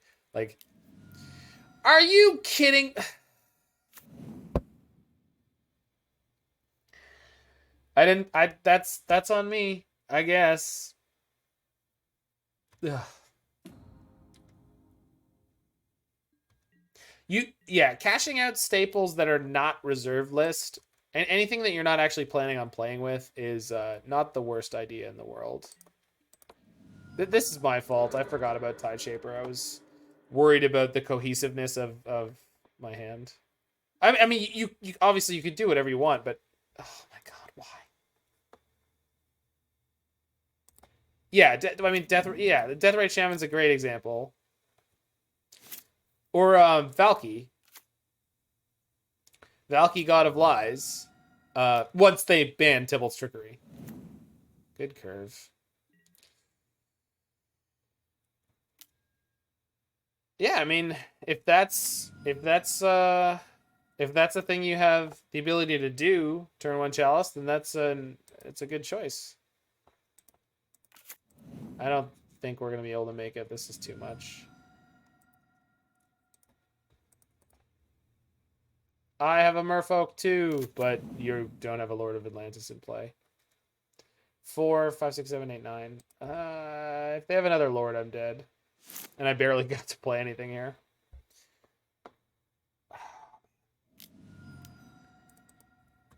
Yeah, we're just dead.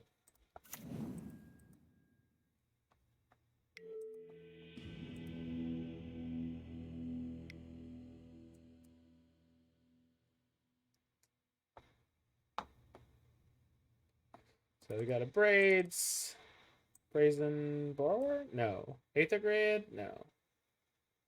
Fish is in one of the best spots it's been in a long time right now. I don't know if that means it's good, but it's certainly the best it's been in a long time. I feel like this is a combo out matchup. Like we just switch into like the mid-range deck.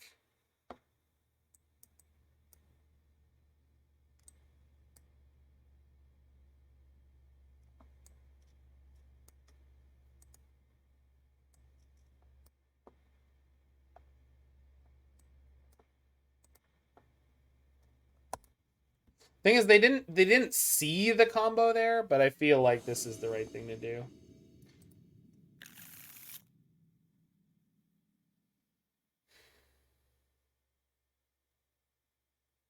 No.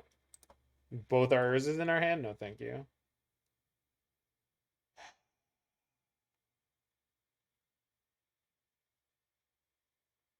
My synergy deck keeps drawing non-synergistic hands. Boo. Hiss.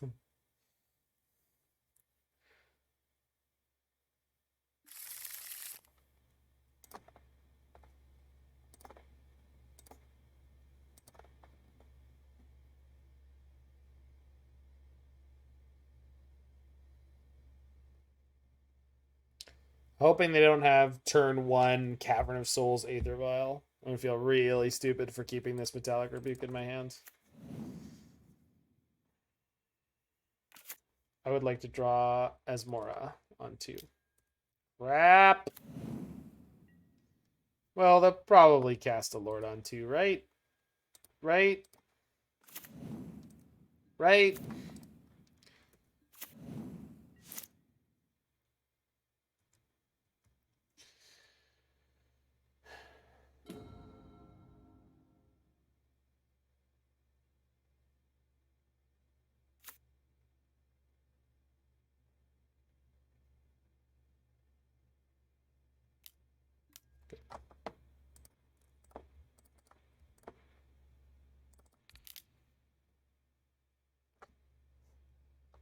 You Wraithed on 2, you could have countered Vial.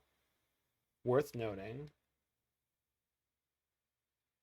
Sorry, if I Wraithed on 1, I would have drawn the Mishra's Bauble. The thing about the Wraith is I want to save it, Oscar Pod, until I find an Asmora, or at least I'm more pressured to...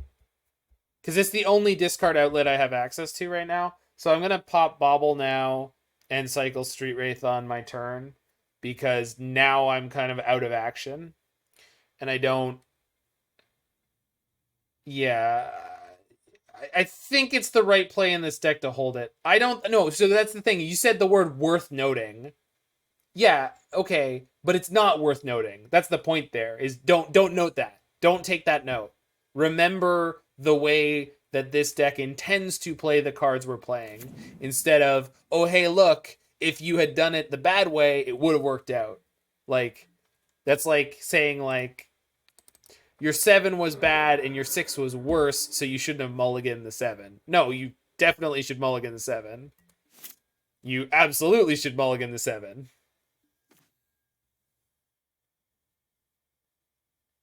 There's only 6 0-mana artifacts in the deck. It's not a good idea. That is a very low percentage to play. And I guess there's only 4 Asmoras, and now they have a Chalice on 0, so that's annoying. But I think that's not correct. We can cycle this now fairly freely because of the Chalice.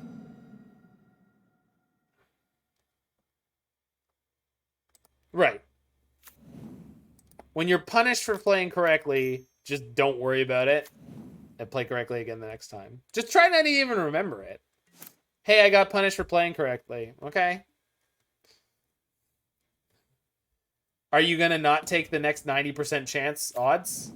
No, you take the 90%er. You don't think that applies directly here? I do. If something's a 90% chance, and it's always a 90% chance, and you roll that 90% chance and you hit that 10, do you go, oh, I guess I shouldn't do it next time? Why didn't I play Saga? I was worried about them killing it again. And if I find 1, 2, 3, 4, 5, 6, I'm trying to get this damn Thought Monitor out of my hand. It's... What were the chances of me hitting a 0 there? Very low. What are the advantages of holding on to that Street Wraith? If I hit an Asmora on a draw step, I'd actually be able to cast it versus not being able to cast it. The point is, if you should never go like, hey, that thing worked out that time, which means I should assume that it works out every time. Or like assume it's worthy of notice that it worked out that one time, even though it was unlikely.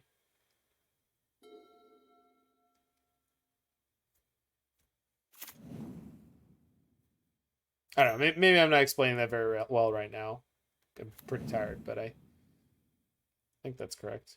If they don't kill the Saga, I'm in an okay spot because I get to resolve this Thought Monitor. Maybe we get some forward motion. Yes. I mean, Swiss nailed it. I don't know he nailed it, but... Huh? Did they just animate their Mutavault twice? It was roughly a 13% chance to hit a Cheerio. That's very low. Oh, they screwed up their Mutavaults. Oh, that's funny. Yeah. Jeez. But it's like, okay, so last turn, why didn't I play the Saga? Because last game, they had a way to kill it. And they're incentivized to hold on to ways to kill the Saga. So it's pretty safe for me to assume that if they have a bunch of cards that have just been like clunking around in their hand, they might have a way to kill my Saga. So if I was trying to get up to something that cost more and getting Stone Rain was going to be a problem for me, if I have the choice to not sequence out the Saga, maybe don't sequence out the Saga.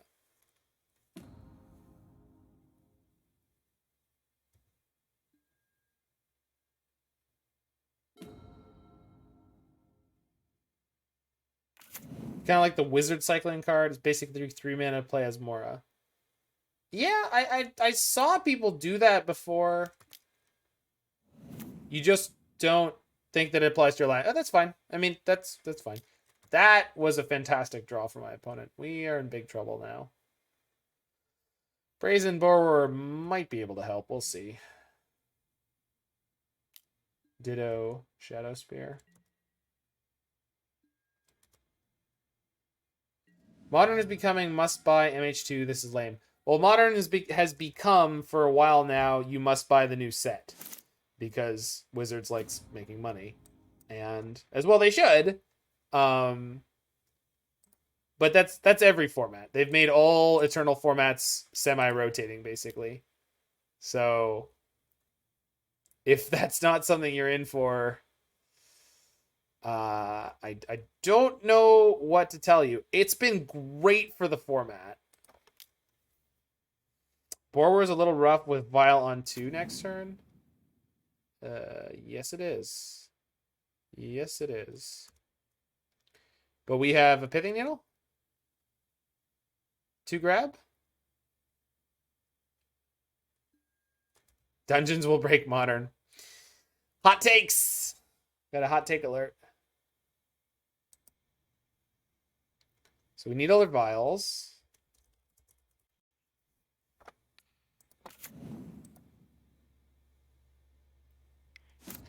Play Emry for free.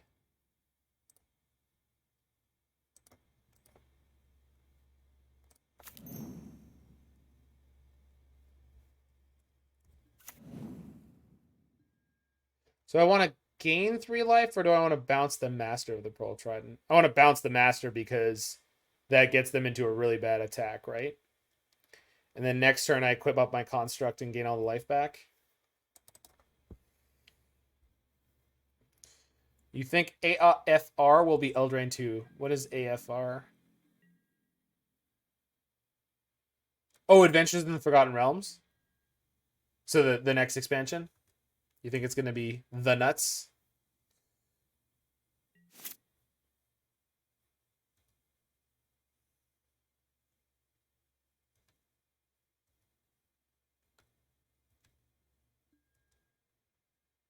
Okay, but which expansion is going to be the AFI expansion? And how bad is going to be its particular brand of early 2000s emo pop?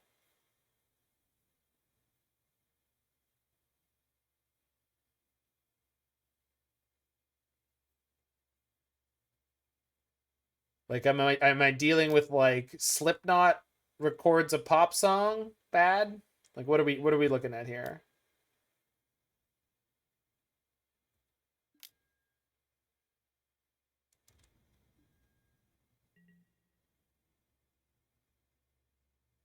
Girls not great. Boop.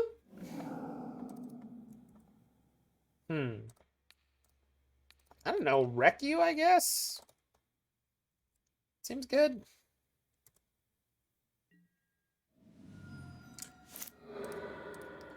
Oh no, my Thought Monitor died. And now it's in my graveyard. Whatever shall I do? Okay. Do I have the mana to... Jeez, these draws. 1, 2, 3, 4, 5, 6. Yeah, I do. Good. Good.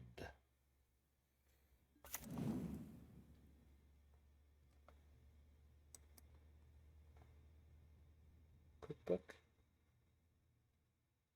Cookbook is fine. Play the third Saga in a row. I'm actually going to discard the extra Saga in my hand. Extra. Use Emry. Play Thought Monitor.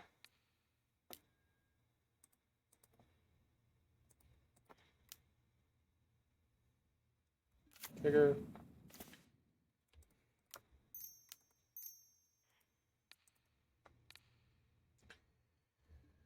So, gain 9? Seems all right. I think we drew all 4 Sagas in a row there, yeah. It was pretty okay, I guess. I don't know. Not sure.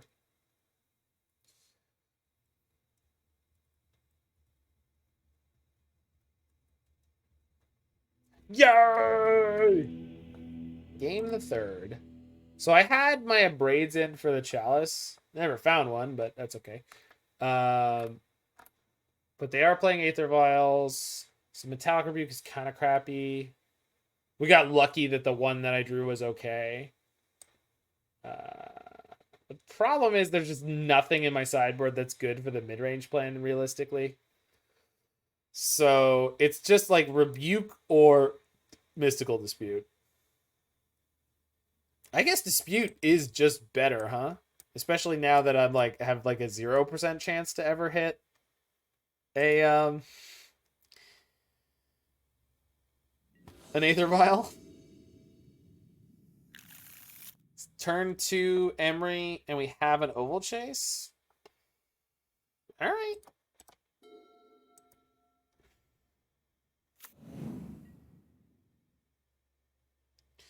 Oracle could get buffed by Lord of Atlantis. Now you're thinking with portals. Gosh, why didn't I think of that? You know what, though? You're probably right. I think Thassa's Oracle might be better than one of the counters, to be perfectly honest with you. Which is a little sad.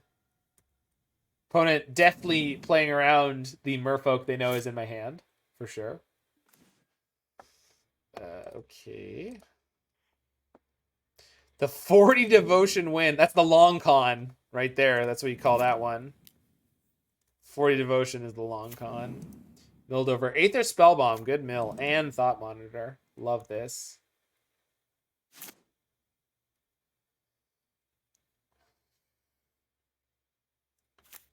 Chalice on 1? Wait, no, don't do it. Please, no. Narrow Regery. Yep. Attack for 3. Your history's greatest monster. Attacking for 3. Who do you think you are? Oh, I should have bubble tricked myself. Nah, it's fine. It's probably fine. Might not be fine. We'll find out. Top of their library, Silvergill Adept. Okay. Probably want to draw as much as I can here, because playing Thought Monitor is a bit of a pipe dream. Still have Silvergill Adept on top. So lucky.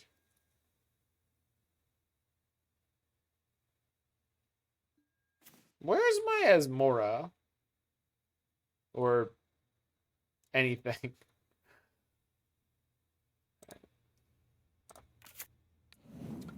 So Spellbomb to buy me time.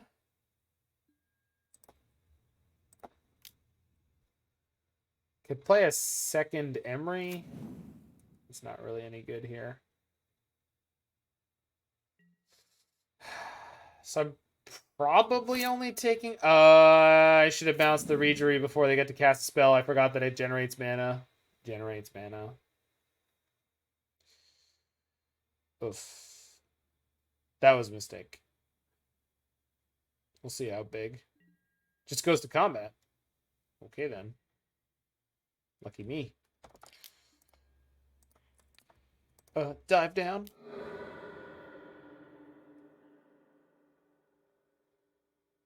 Literal nothing, huh? Alright. I'll take it.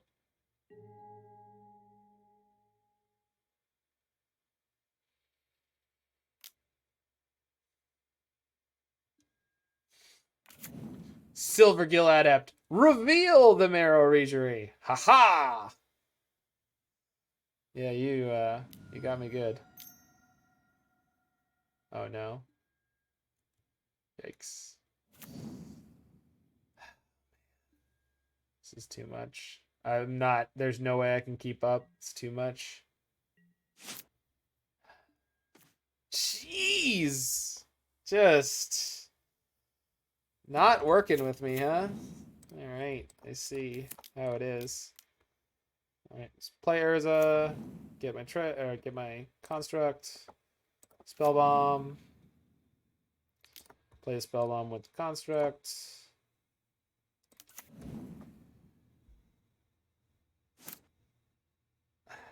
I'm assuming they're gonna have Marrow Regery plus another Merfolk, and then we're gonna be in trouble. Yeah, last game draw all the Sagas, this one draw all the Emrys. I had an Emry mill that's on my Twitter at an F&M where Emry milled, I think it was 3 Emrys and Urza. I don't remember exactly what it was, but it was hysterical. And really bad for me.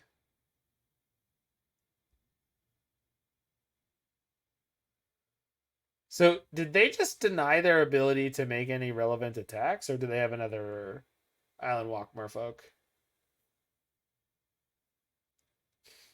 Gotta ban Emry.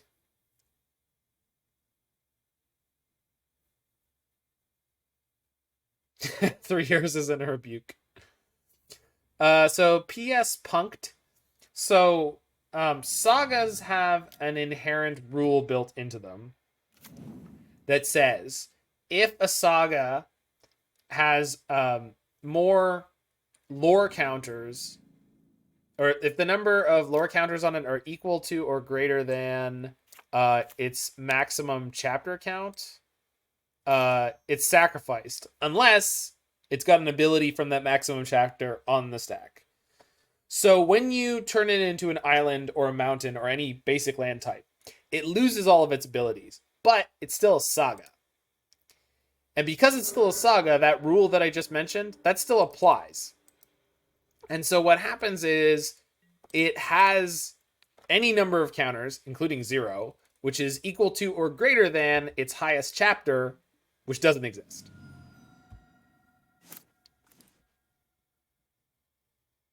So hopefully that clears up anything, but I probably didn't. So this sucks right here.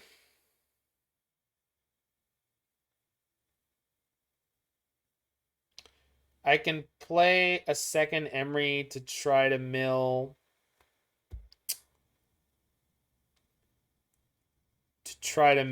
a cookbook.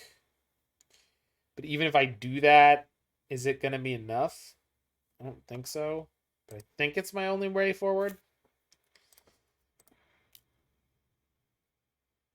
Yeah. God, that sucks.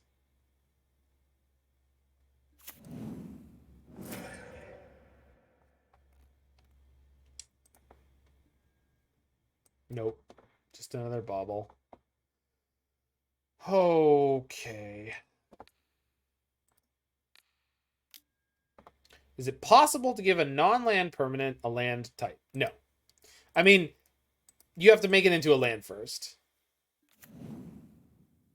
I mean, I'm with you, Mr. Fahrenheit, but, I mean, a lot of people are not. We'll see.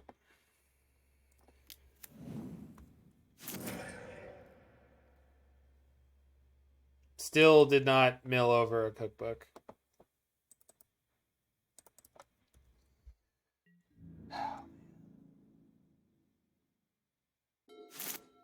The damn Marrow Regery also being a lord has been a total pants. I mean, there's already stuff on the ban list that's like that, though, right? All right, we're just dead here. There's no way I can win through this. This is gonna be too much. We're just gonna die, I think. Let's not concede yet. Were they tapping? Oop. Oh, they're untapping. God, that's bad news. I don't think Urza Saga's had enough time. I completely disagree with that statement.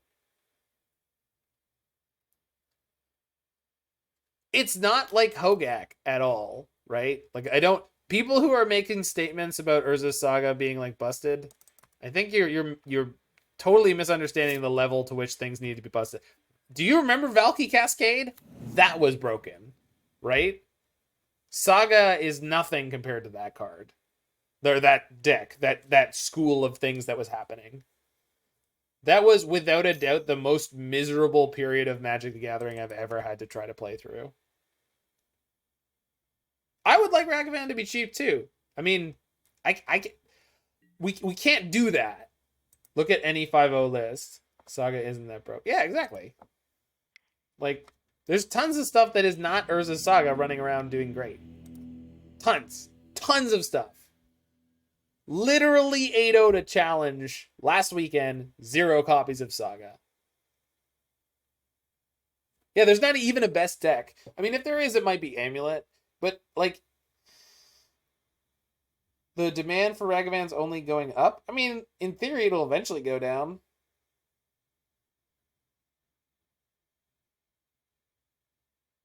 Yeah, exactly, Mr. Fahrenheit. Like, that's a very accurate read of, like, what was really big on each given week. Amulet's a thing that's higher than everything else, but Amulet was a deck that was already solved and already great, which hasn't been too severely affected by a lot of the new decks, and got to roll in Saga for free, basically. I have a deck that the Velomachus Turns deck, I have 100% record against Titan. There's a blue-black Asmo Urza deck that had Academy Manufacturer. I think I saw that one. It looked pretty cool.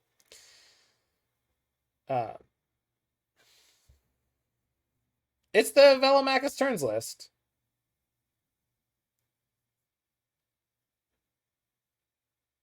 It's just the Velomachus Turns deck. I have not lost to Saga a match. Oh, sorry, to Amulet Titan. Wait, I've got the link to my article. So it has been updated since this. So if you look in the decks here, you'll see the Velomachus challenge list. That's what it's listed as. Something like that. I guess I can show it to you on stream as well. Or I would have if I hadn't found my match here. Do you think that deck is worth building? Yep.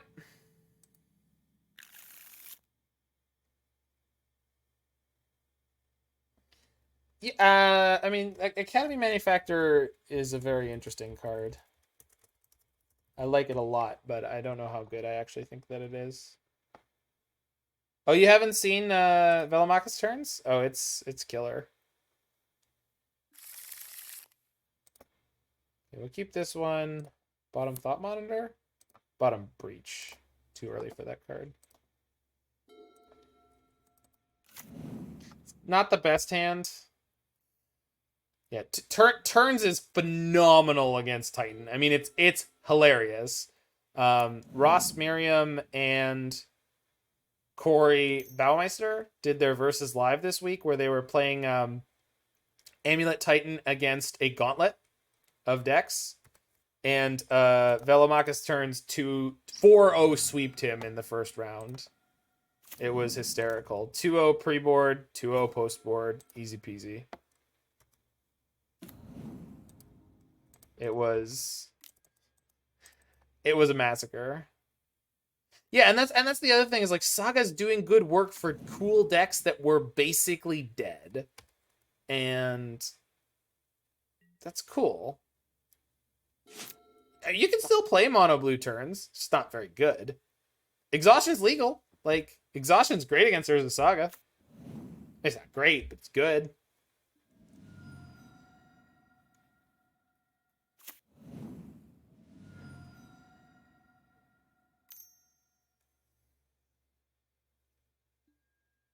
Curator, okay.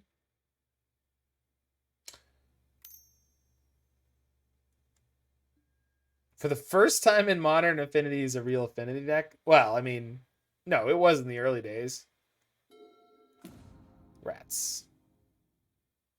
I was really hoping to this deck. I think there's too much fiddly crap happening here for my feeling. Oh yeah, Hong. Yeah, that was. I'm really hoping they just like jam their living in here. Thanks for the subscription there, Mr. Fahrenheit. I am not spouting my opinions to be liked, but I'm glad that you have found a streamer with whom you can share some opinions. It's nice not to feel alone.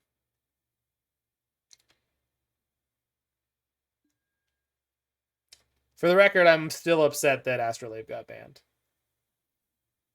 I understand it was for format health. I saw the decks that were being obnoxious and unfair with it, but it made Urza decks better.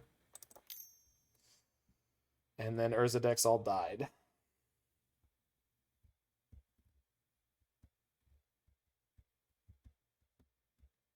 No, I mean, yeah, I get you. I feel like I am a person with very measured takes about the format in general too.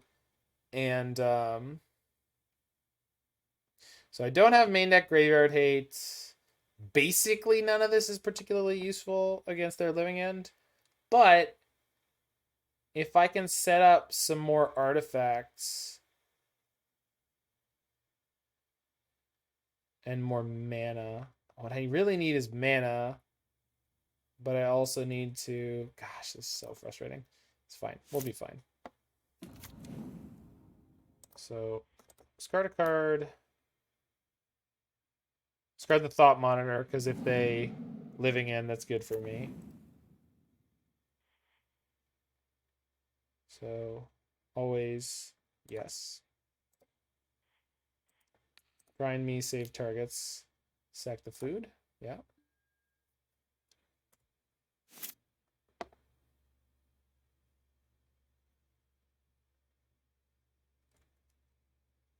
Okay. Play Asmora. Search up the cookbook. Play the cookbook.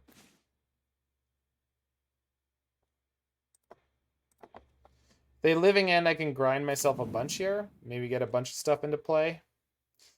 Biggest problem would be... Well, we'll see. I might be able to set myself up for a situation where I can just combo them out if they play their living end. So they kind of have to do it in instant speed at the end of one of my turns, but they may not realize that. I'm hoping that they do not. I think they're just going to go for a giant living end here.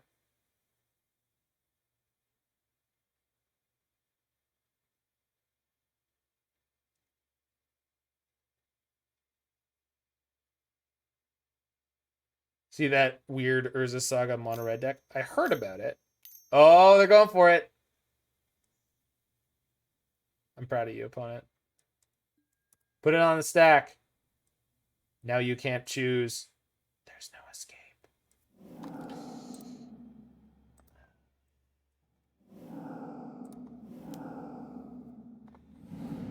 Without Obosh and with 4 Urza Saga. I'm super into that.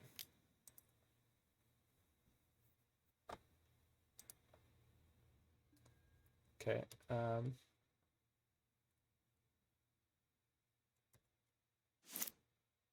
I'll sack a cookbook to go again.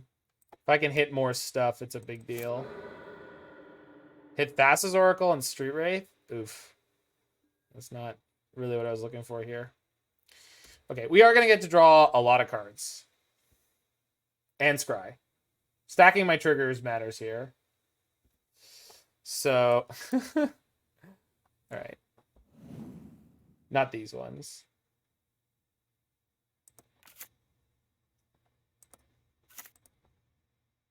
So let's go draw, and scry. Okay. So we scry first. Looking for, well,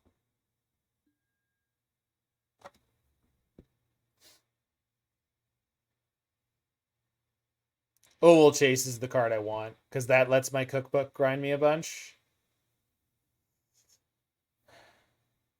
I need an Emry or an Asmora, though, to get my Mox Amber going.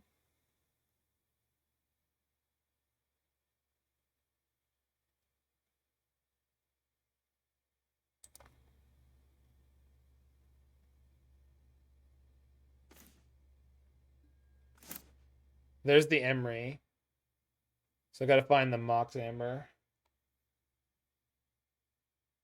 Yeah. Sorry, I describe it as a scry, Tom, because like you're not drawing the card, but yeah, you choose one of the devotion equal to X, equal to the thing, and then everything else goes on the bottom. You could also choose none. So if you see 4 cards and you're like, I don't want any of these, you can ship them all to the bottom.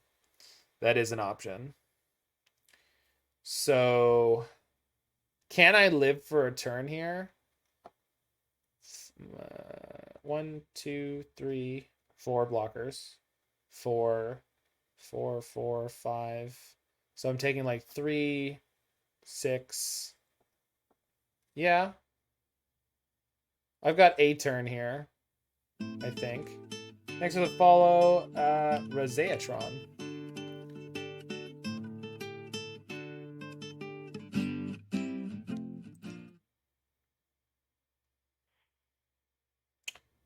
I don't have a legend in play right now. Isn't it better to draw first than you have more information? Well, no, because the scry sets up the draw, right?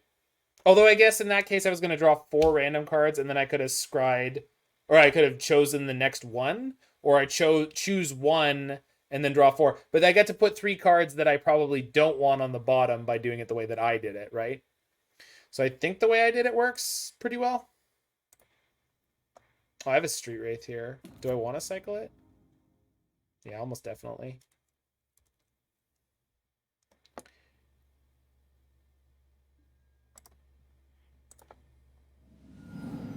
I don't think this affects their clock. If it does, well, now I know I have the land. So we play Emry. And we pray. Oops.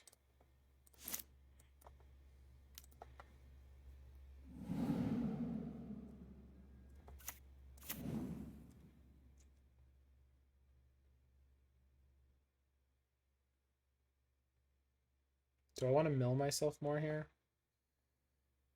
Probably.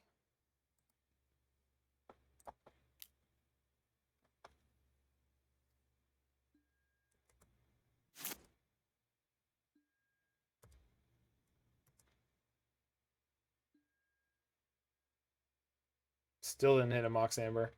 26 cards remain in my deck. Okay.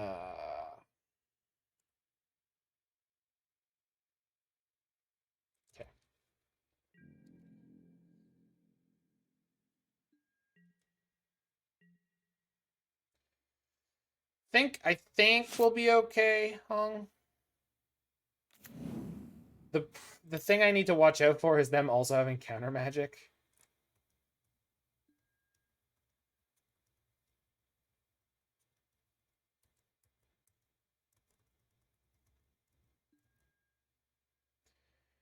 It's not hard for me to play Breach and have Metallic Rebuke up. What I need is that to be true, and I also need to have access to the Mox Amber. But I've got at least 6 more sort of shots at it.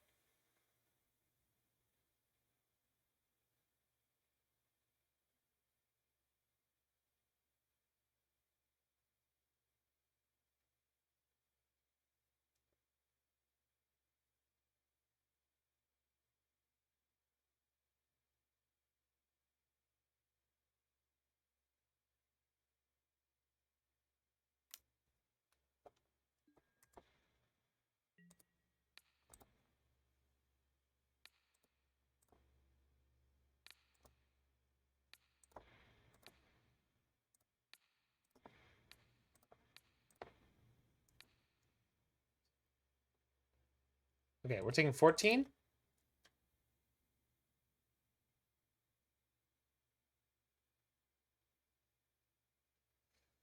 That's fine.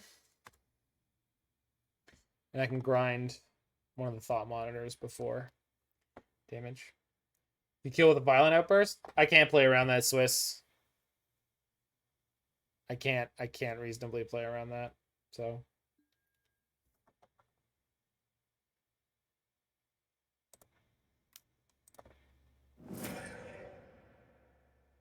I mean, I just don't think that I can, right? Yeah, violent outburst as intended. I mean, that's always one of the things that I've said is the great thing about Modern is like pretty much no matter what you want to play, you can, and it's like playable. And by playable, I mean like you could 2-2 an F and M. You could 2-2, 2-3 and 3-2 a league if you're a great player with your deck. Like even like mono black control, there's a way you can build a mono black control deck. And I don't mean Pox or 8-rack. Like I mean, I'm sure there's a way you could build like mono black control where it would be able to sort of meet that minimum benchmark. And maybe that's too low for some people. I don't know, but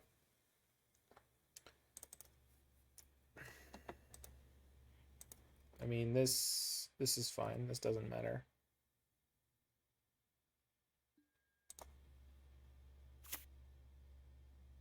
Except Drago enthusiast, you could 2-3 a league with Drago. I'm pretty convinced you could 2-3 a league with Drago. Not, I mean, it's gonna be hard.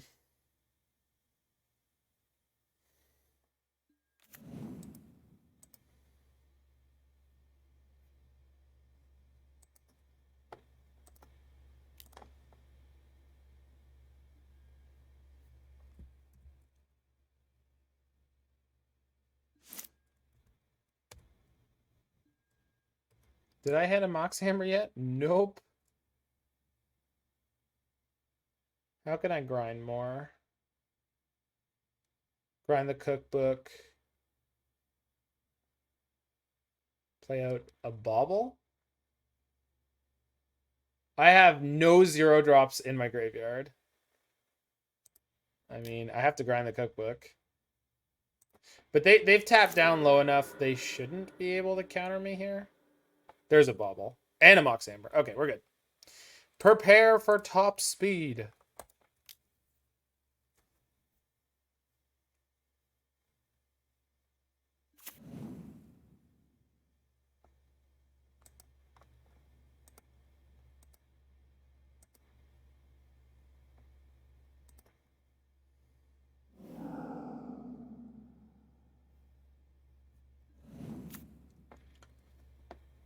Got him. We got him. We got the son of a bitch. Nice combo deck, nerd. I know nobody in the chat could possibly know like to whom I'm referencing, so I don't mind doing it. But there's a real human being that Roy and I know from Toronto, and he is a wonderful Magic the Gathering player. I'm assuming they have something, Guto. But the fact that they didn't do anything this far means they missed their opportunity to stop me. So we got them.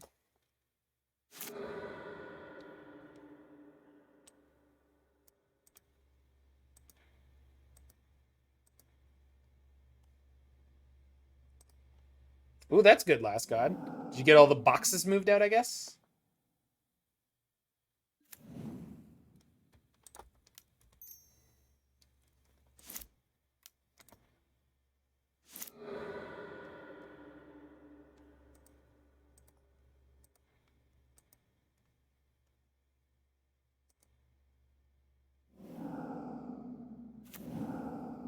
It's waiting to counter Oracle with the Force of Negation.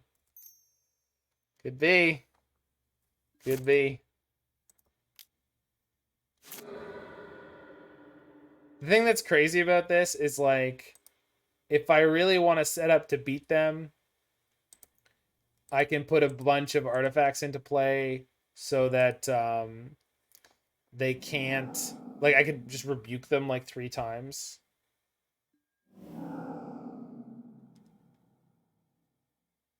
It's too late, right? It's far too late for that. So you force a negation, my Mox. Okay, let's play that one. It's just too late. Like, yeah, that's fine. Well, you got another one? Still fine. You still missed your window. Like,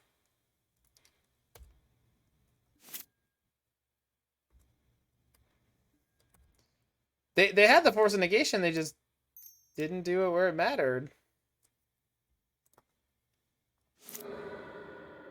They should have forced the breach. I don't know what they were thinking. I didn't draw them any cards over this sequence.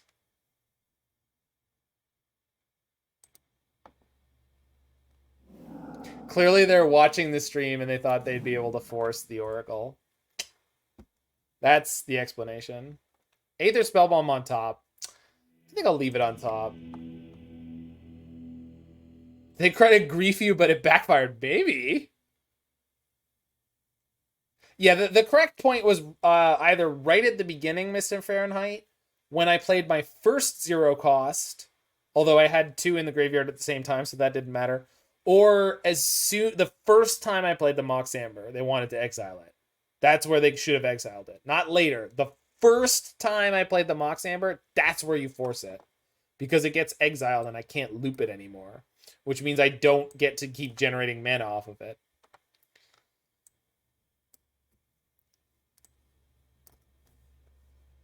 Yeah, so... and this deck is playing a very limited number of... yeah, I mean, forcing the breach is fine too. I mean, I had some mana up when I played the breach.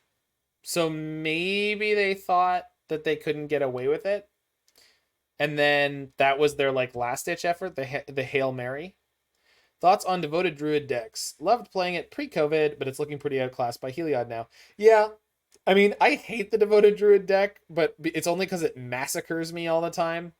It's a very, very, very good deck. But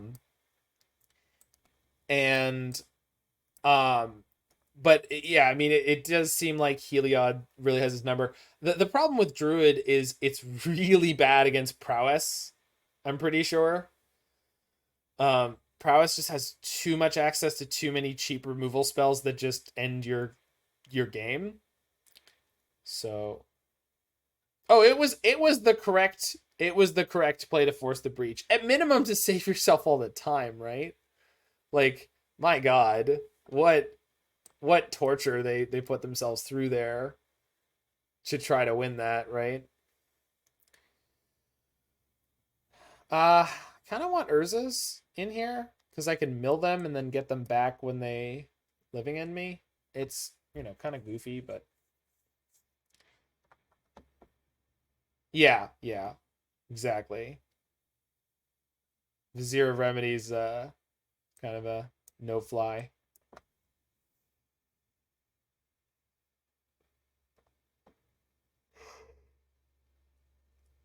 I guess in theory, if I get an Asmora early, I can end up machine gunning a bunch of their stuff. But I think this is an okay way to set up.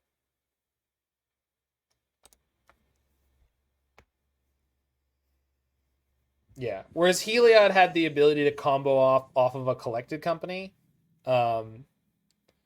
which is, yeah, I'm happy I owned my 1 copy of Shadowspear before all this nonsense had happened.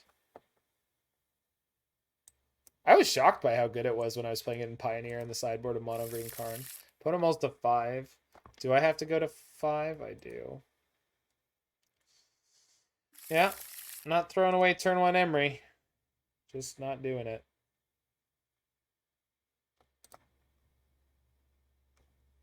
Shoot, but I can't. I guess I'm not playing a turn 1 Emry, though, because I got to play turn 1 Ovalchase to get the cookbook going. Is that actually important, though?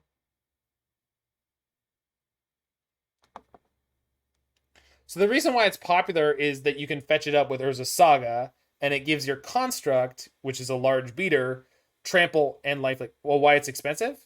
Oh, it's not expensive. I don't think it's expensive.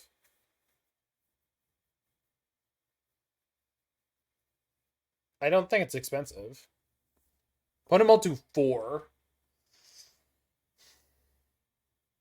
I'm on the draw.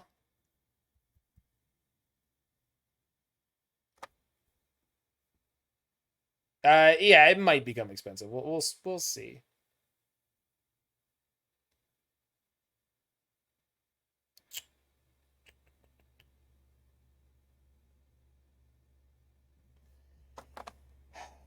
Playing Emry on 2 is so much worse. Can I bottom the Daredevil and just hope I draw or mill one? I think I can. 3.5 ticks on Moto. When I bought them last year, I think they were probably like less than 1. In fact, I'm pretty sure I can look at how much I paid. Because I think I bought them off of a site for the mono green Karn deck.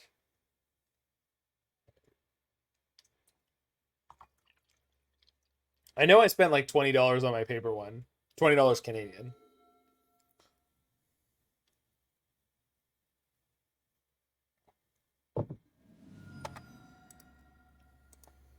So they mulled to 4.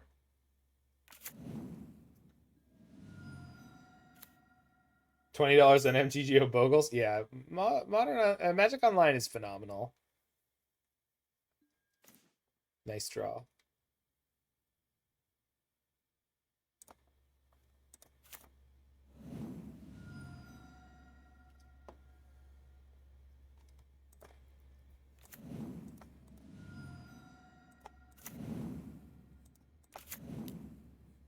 Boop. Good flips. And we did hit an Ovalchase, which I'll get back next turn and start cranking out foods. Feels good. Fire both of these off. Violent Outburst. They're good to go. Prepare for top speed. Oh, I should have shot that after I saw it. Whatever.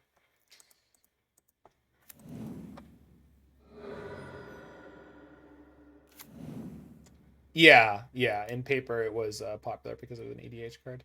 They just fetch a tap land? Good lord. I guess they just drew the Outburst, so they're either shy on lands or they're shy on more stuff to discard.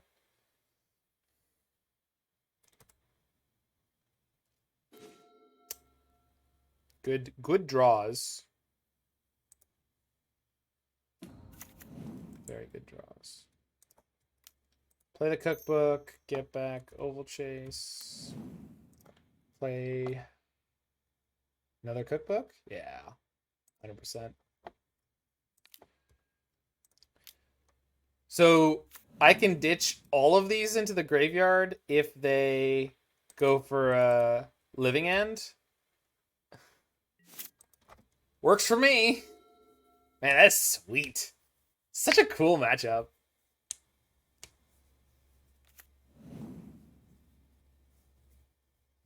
So they're only getting Street Wraith and a Windcaller Aven. So my board is actually going to outclass them if they go for it now. That's so wacky. I wonder if they feel pressured to do it, he says as his opponent casts the spell. Opponent, you will always remember the day you cast your own doom. How does it feel? Do you like it? So we'll do this first because it draws me a card. Not one that was useful. We ditch the Thought Monitor. We ditch Ovalchase.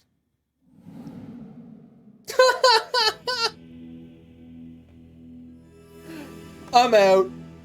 Flip the table. All right. Oops. So how was this deck? It was okay. It's something.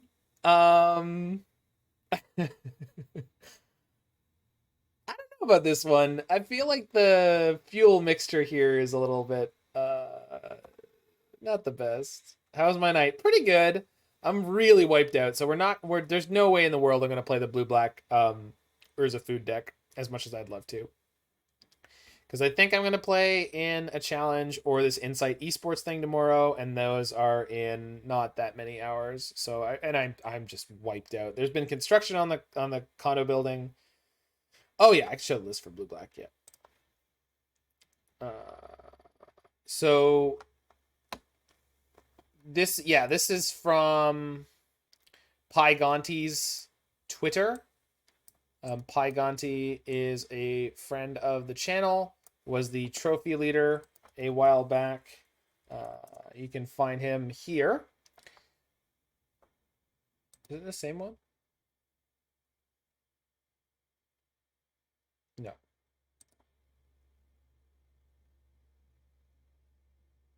I think this was his. Yeah, this is his with the bone shards and the fatal push. Is this the one with the 2 rebukes in the side? It is. Yeah. So hold on, I can make it my exclamation point deck, so you can find it easily. So it's this one. So and they have a sideboard guide available on their Patreon. This is from a team called Team TAC MTG. It's a bunch of grinders. Claudio of Pioneer fame, Ekaros, Pygonti, and more. So, yeah. It looks nice and tight. I like 3 Urzas. I think I want 4 Ovalchase, but like, I mean, I'm not going to complain about it.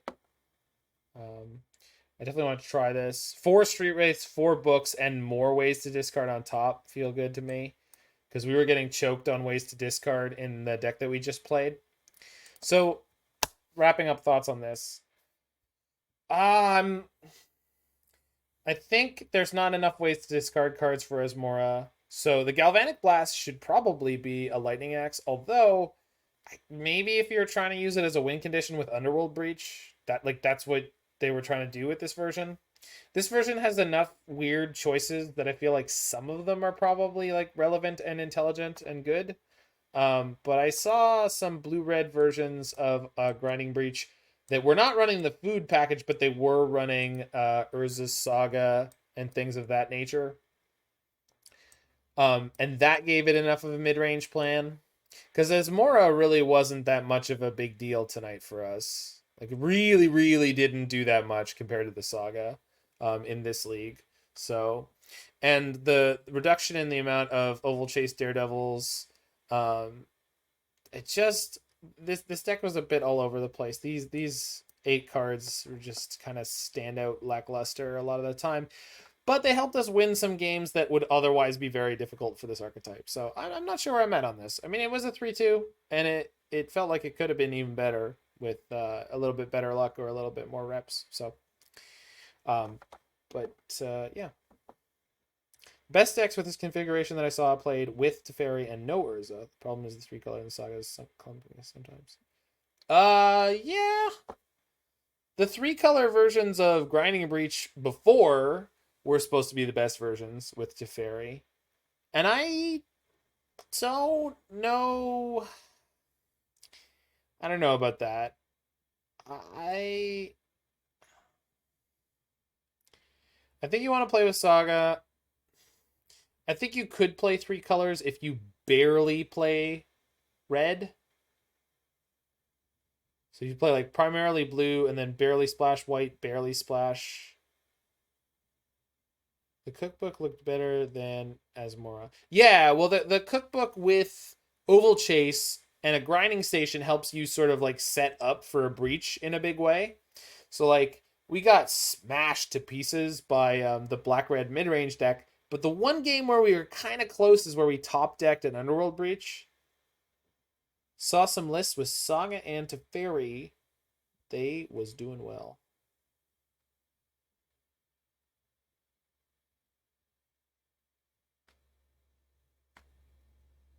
Yeah, I'd have to look into that. Spider Space does have some sick reads on meta. Anyway, that's going to be it for me tonight. So thank you all so much for coming out. It has been a good evening. Looks like a lot of my computer issues are sorted out by switching to 720p. So expect to see that for the next little while in the future. I am looking into ways I can get some funds together for a gaming PC. Not a gaming PC, but a better streaming PC that, whether gaming or not, is going to make my output here better. Spider Space is streaming right now, so that's where we're going to go. Go to Zan Saeed or Connor Man instead, but we're gonna go to Spider Space for sure. So just give money. I will see you guys over at Spider Space's channel. And thanks for the follow there, Van Hodio. Oh, also, if you are watching this video on YouTube in the future, you can hit that like button, smash that subscribe button, and I will see you on any other video you're interested in watching. Thanks, MC Foucault. I will see you soon.